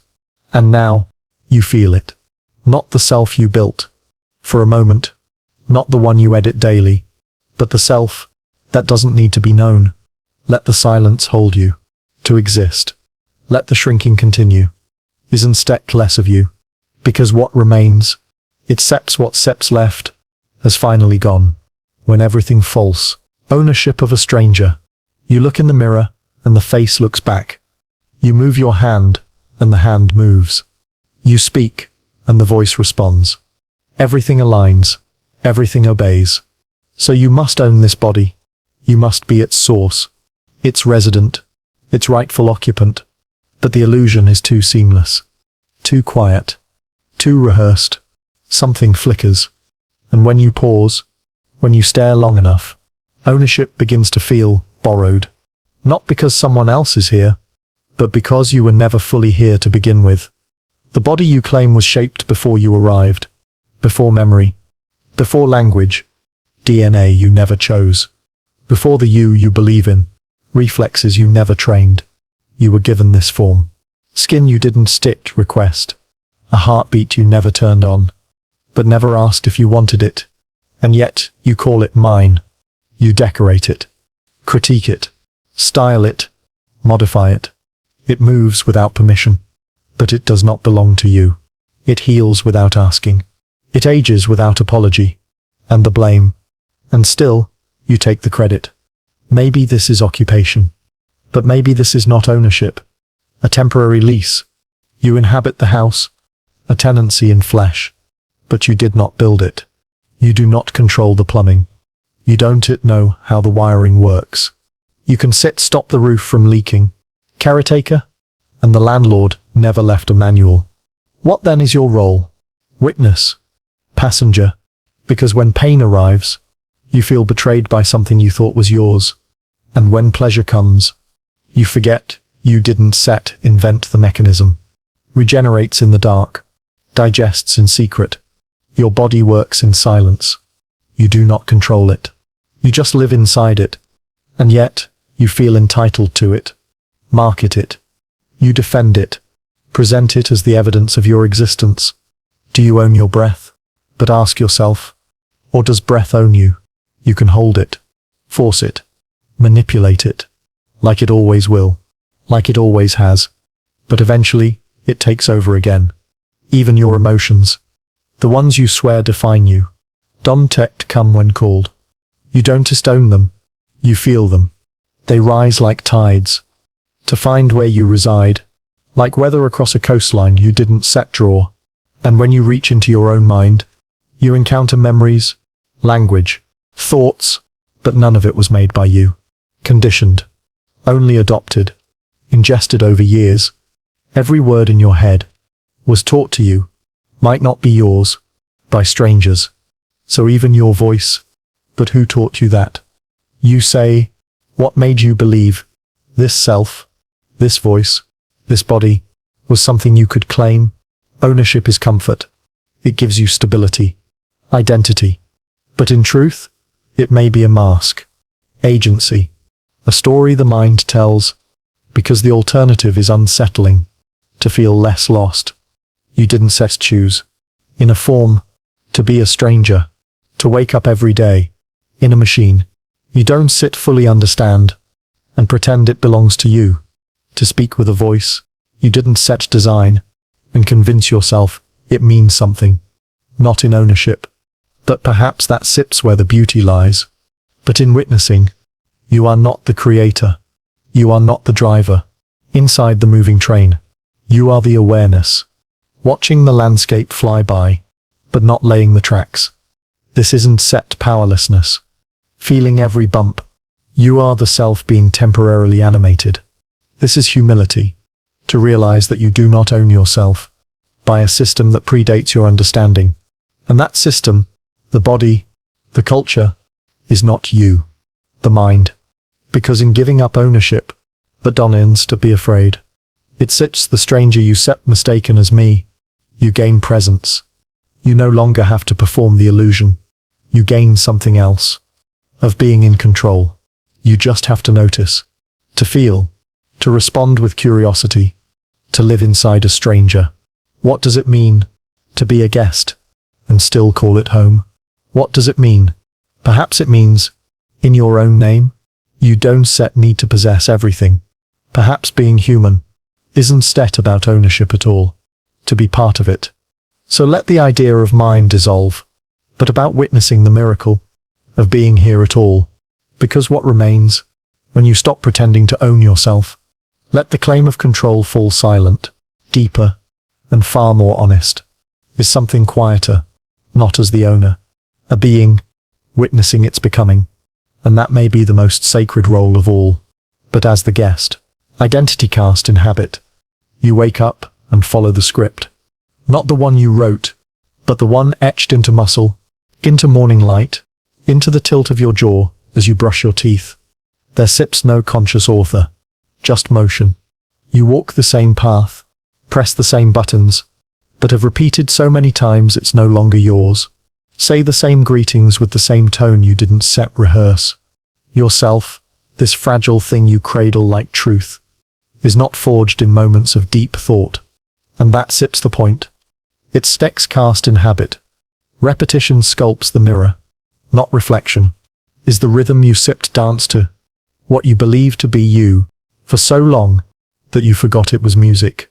There is no revelation in the gesture. Just gravity. You sit a certain way. You laugh at familiar cues. You reach for comfort with the same words, the same silences, the same scroll of the thumb at midnight. And then you say, but pause. This is who I am. Is it? Or is it just what you said done enough times to believe it must be you. Your identity is a sediment, formed from layered routines. Each day, another grain settles, unnoticed, unchallenged, until the shape of the self is not carved from choice, but from consistency. This is not a flaw. This is not a failure. This is survival. The brain favors habit. Predictable. Is tip sufficient.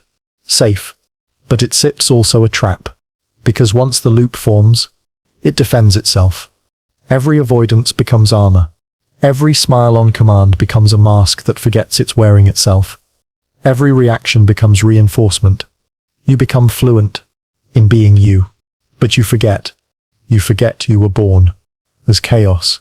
You were ever something else. Fluid. Undefined. And every layer since. But because presence was too slow, not because you were absent, was a choice you didn't set notice. Did you choose it? For the rhythm you were taught to keep. Think of your morning. Or did you replay? Or did you remember it? Did you act? Most of life is memory dressed as motion. You feel what you've practiced. You don't choose what to feel. You default to who you've been. You don't choose who to be. And slowly, you are no longer someone doing things. You are someone being the things you've always done. Habit becomes identity. Isn't it that terrifying? Isn't it that fragile? And yet, might just be the echo of yesterday. The person you describe in bios and conversations, to realize that the person you defend, that even your rebellion feels predictable, even your breakdowns, a rhythm so tightly wound, follow a familiar spiral. This is where illusion sharpens. Because if identity is built from habit, a break in the rhythm, then change is not a leap, but a glitch, for doubt to slip in, a pause long enough, a skipped beat. If I am not what I always do, and that pause is dangerous, because it whispers, uncomfortable, then what am I? The answer? Unformed. You are possibility, untethered. But the mind hates that, tightens it, so it grabs the loop again, names it, back to normal, claims it as the self, back to safety, back to the lie. You convince yourself, I can help it. This is just who I am. I've always been this way. Not awareness.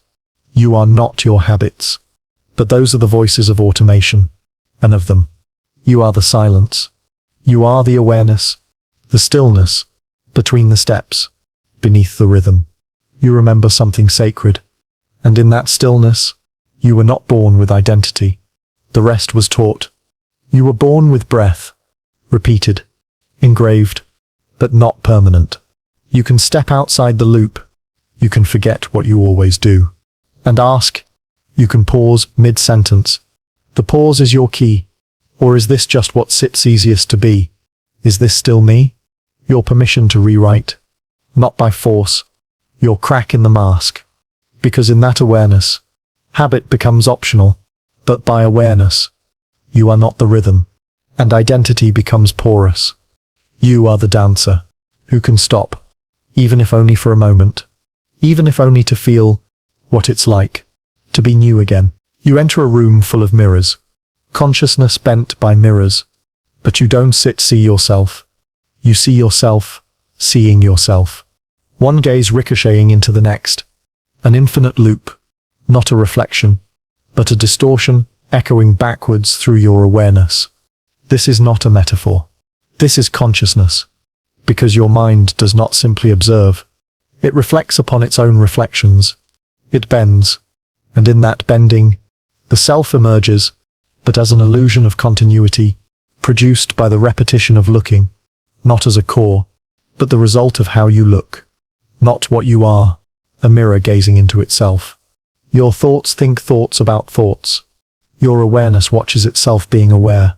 And somewhere in this endless recursion, I am me, you whisper. But where exactly is that me? You find it. If you look for it, because the moment you try, observed, you split, observer, delay, distance. You can never catch the self in the act of being itself. One mirror too deep. You are always one thought too late. This is the strange architecture of consciousness. A fixed point that keeps shifting. A hall of mirrors with no original. You chase a center that does not exist. What was your last thought? Each time you believe you've grasped it. Ask yourself, and who noticed that noticing? Who noticed it? Now ask. The more layers you peel, until there sits no skin left to name. The further you go, just echo. Consciousness is not a light in the room, just loop. In 1,000 polished surfaces, each pretending to be the source. It is the reflection of that light, for a soul, and you mistake this shimmering mess. But there is no center, only curvature.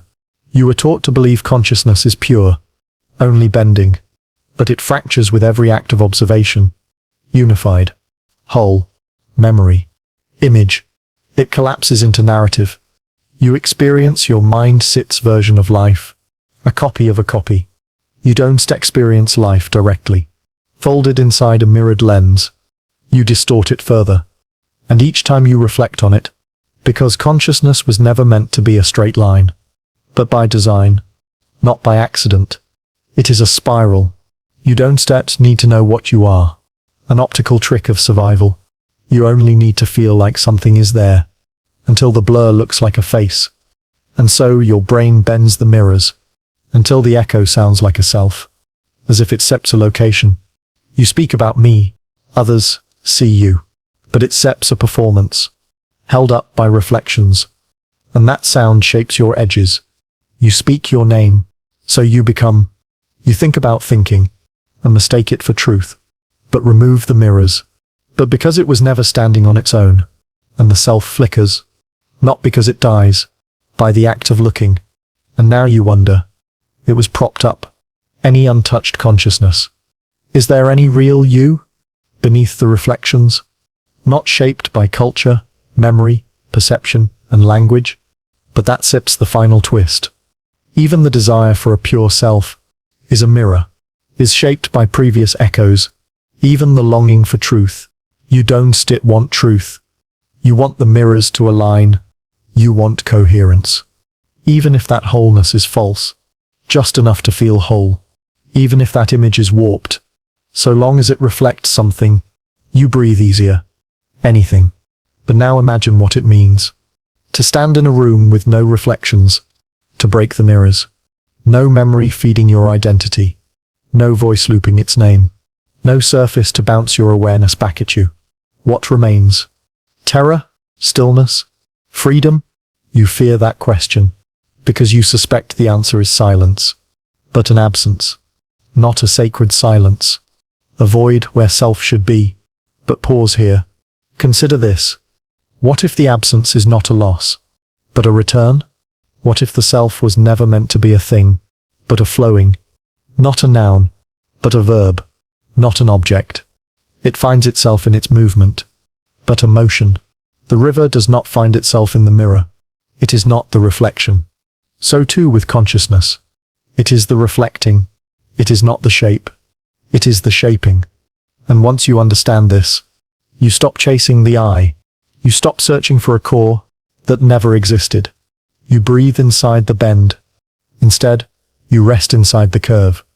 And you learn to watch the mirrors dance. It is the lens that lets you pretend there is a you, without believing in the image they form. Because consciousness is not you. You no longer confuse the illusion for the truth. You become what you always were. And once you see the lens, a mirror bending light, a flicker, a ripple, that was never yours. Perhaps for the first time, and in that moment, you are free. You that disappears when seen. You sip always felt there sips a version of you that no one else can touch. Beneath the voice, a secret self, hidden behind the masks, beyond the eyes. But something strange happens. Each time you try to bring it into the light, it vanishes, like a shadow that fades when you turn to face it. You chase it through memory, through breath, through silence, but it remains just out of reach. Not because it sits deep, the moment you observe it, but because it can only exist in the dark. You create it. The moment you name it, you change it. What you call you, and so it slips away, only seems real in the spaces no one looks. In the moments between thought and action, in the flicker before you decide, in the pause before you speak. But the second you try to be it, you become the person you stir trying to prove. You become something else. If there ever was one, the performance. And the real you, it sips biology. This isn't set philosophy. Dissolves into the gesture. Based on behavior, it can measure. It builds models of you. Your brain is wired for prediction. You begin to act like yourself, instead of being yourself. But awareness corrupts the signal.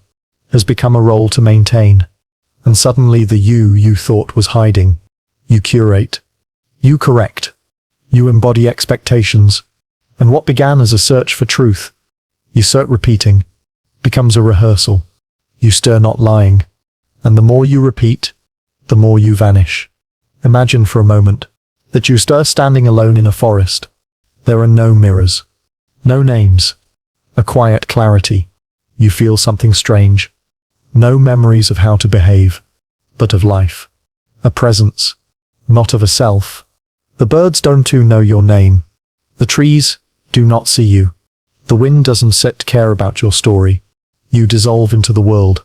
And so for a breathless second, the way others see you, you are no longer being seen, and something ancient opens inside you.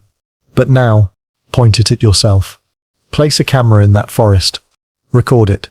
You immediately adjust. Your shoulders shift. Your thoughts filter. A version of you reassembles, and the presence collapses. The version that can be watched. The self has returned. That is the paradox. But only to survive the gaze. But that version of you appear most real. When someone else is looking. The true one was built to be looked at. If it exists at all, hates being watched. Because it cannot exist in performance. It can only exist in stillness. In forgetting. But forgetting that anyone is watching. Not remembering who you are. And become. So maybe the self isn't set to stable thing. You vanish. But a shifting artifact of attention. When no one sees you, you drift. When eyes return, you calcify. And each identity you wear, but by where the light falls, is shaped not by what steps inside you, just as a sculpture is shaped by its shadows. This is why photographs feel untrue. Why hearing your voice recorded feels alien. The self seen. That is the self caught. Because that isn't the self that drifts in your quiet moments. And that form can never hold the whole. So you disappear. The self forced into form. Not once. The moment you think you've arrived at your essence. But always. Another attempt. Another angle. You realize you've merely constructed another mask. The pulse between roles. The real you.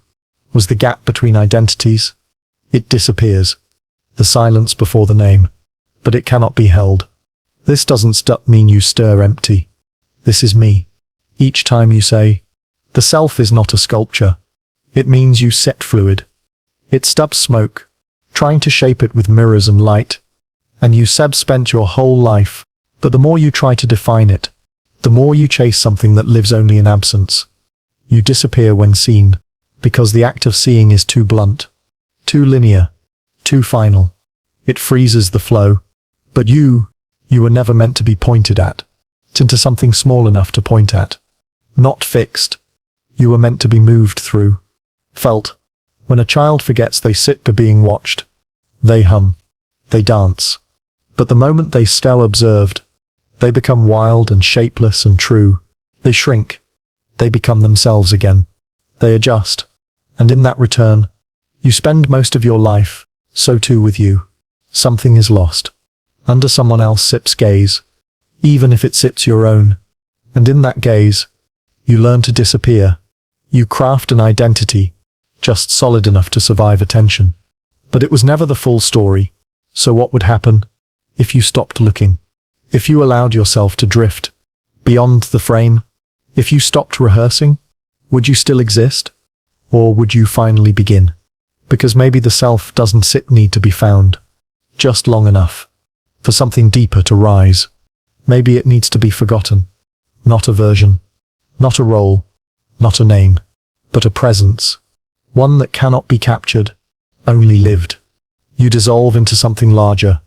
And in that presence, You don't sit, disappear. But the life that moves through you is not you. And what returns, when no one is watching, belonging that isn't sit yours, not just to a group. You have always wanted to belong, but to a story that feels like home. Not just to a culture, a place where your thoughts make sense, where your face fits the mirror. But what if the place you long to return to, where your voice doesn't echo like a stranger sips, never belonged to you?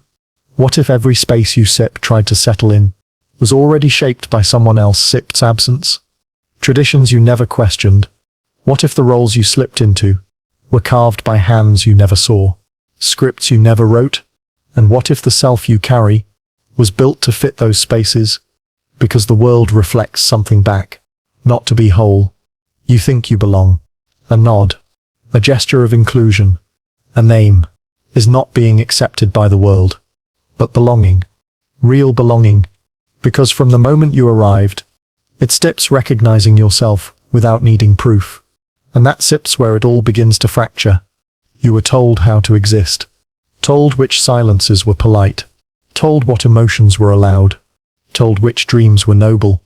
You weren't set given belonging, and which ones were foolish. And you tried to match it. You were given a template, an inherited myth of what a person like you should become. The digestible version, the known version, tried to be the good version. It felt more hollow, because the center was never made for you. But each time you got closer to the center was made to keep you orbiting. You wore the accents. And still, you tried. You played the game of names and nods and smiles. And slowly, without noticing, you learned the customs. That wasn't sit yours. It was approved. You began to carry a version of yourself. But it didn't set pulse with your blood. It was praised. It was appropriate. It didn't stick dream your dreams. So when the applause fades, it didn't stake in the way only you can ache. That emptiness. You feel it. And the roles fall quiet. Is this who I am? That flicker. That question. Who I was told to be. Or just, even your longing to belong, taught which arms are worthy, has been conditioned. You still have been taught where to seek warmth. But beneath all that, there is a more primal belonging. Taught which walls are safe. A belonging without language, without culture, without permission, to stillness.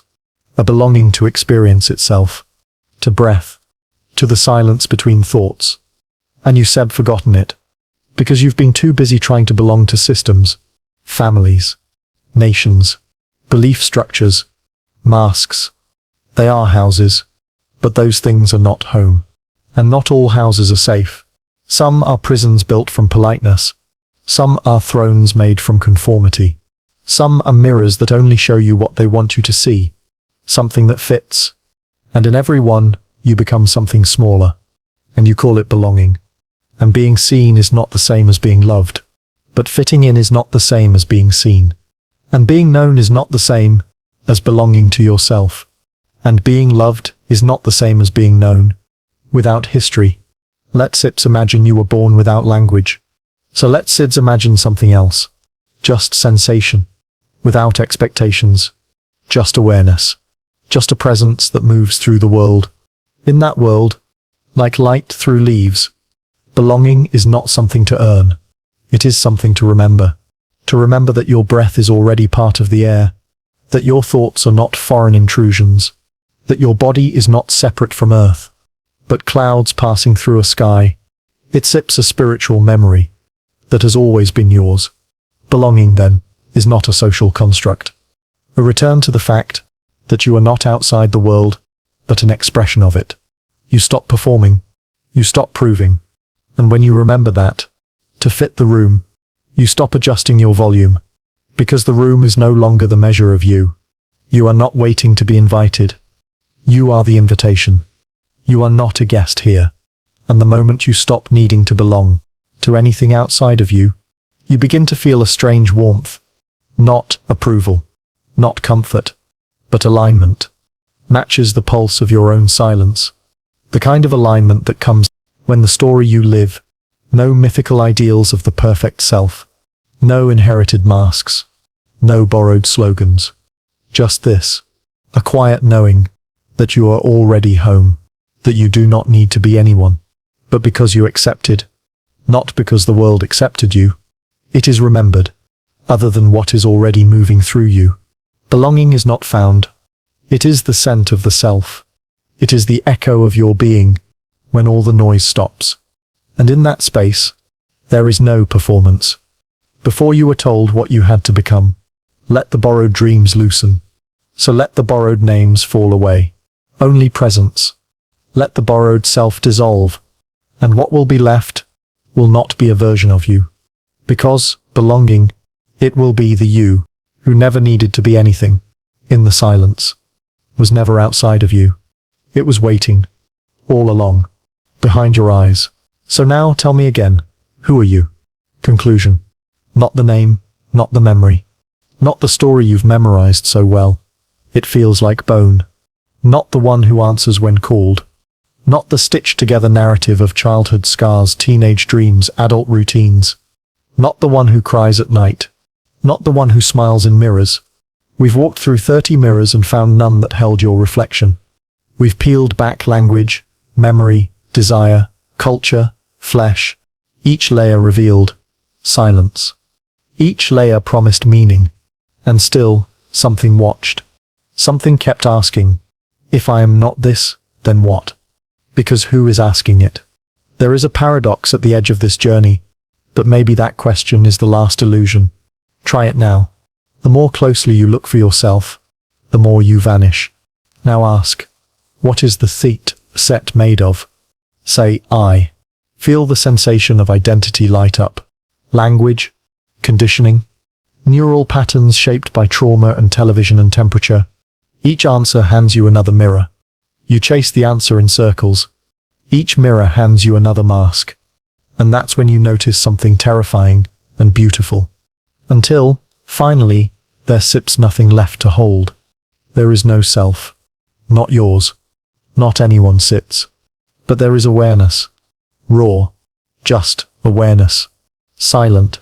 You are the experience. Witnessing. You are not the one inside the experience. You are not behind the eyes. You are not the thinker. You are what the eyes see. And even that dissolves. You are the thought passing through. Because even the idea of being the awareness, so we go deeper, is still a subtle version of self. We stop naming what remains. And in that stillness, we stop narrating, not identity, not knowledge, not even consciousness as a thing. Light falling, breath rising, just the happening. Somehow, the world moving without needing a you to witness it. And yet, you are here, not as a center of control, but not as a person. You are here, as a ripple in the stream, not as a soul with a script. And this is not tragic.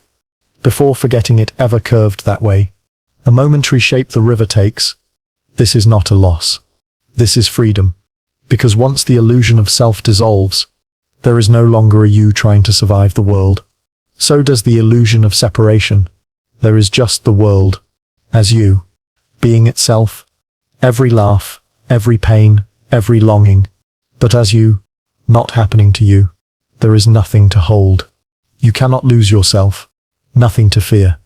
And therefore, if you were never outside, you cannot be rejected. If you were never separate to begin with. And so, in this final silence, if you were never a thing that began, you cannot die. A return to what was always already here. Only a return. There is no conclusion. Before the names, before the need to belong, before the masks, you are not the story. You are the silence it echoes within. You are not the mirror. You are the light it reflects. You are not the self. You are the space.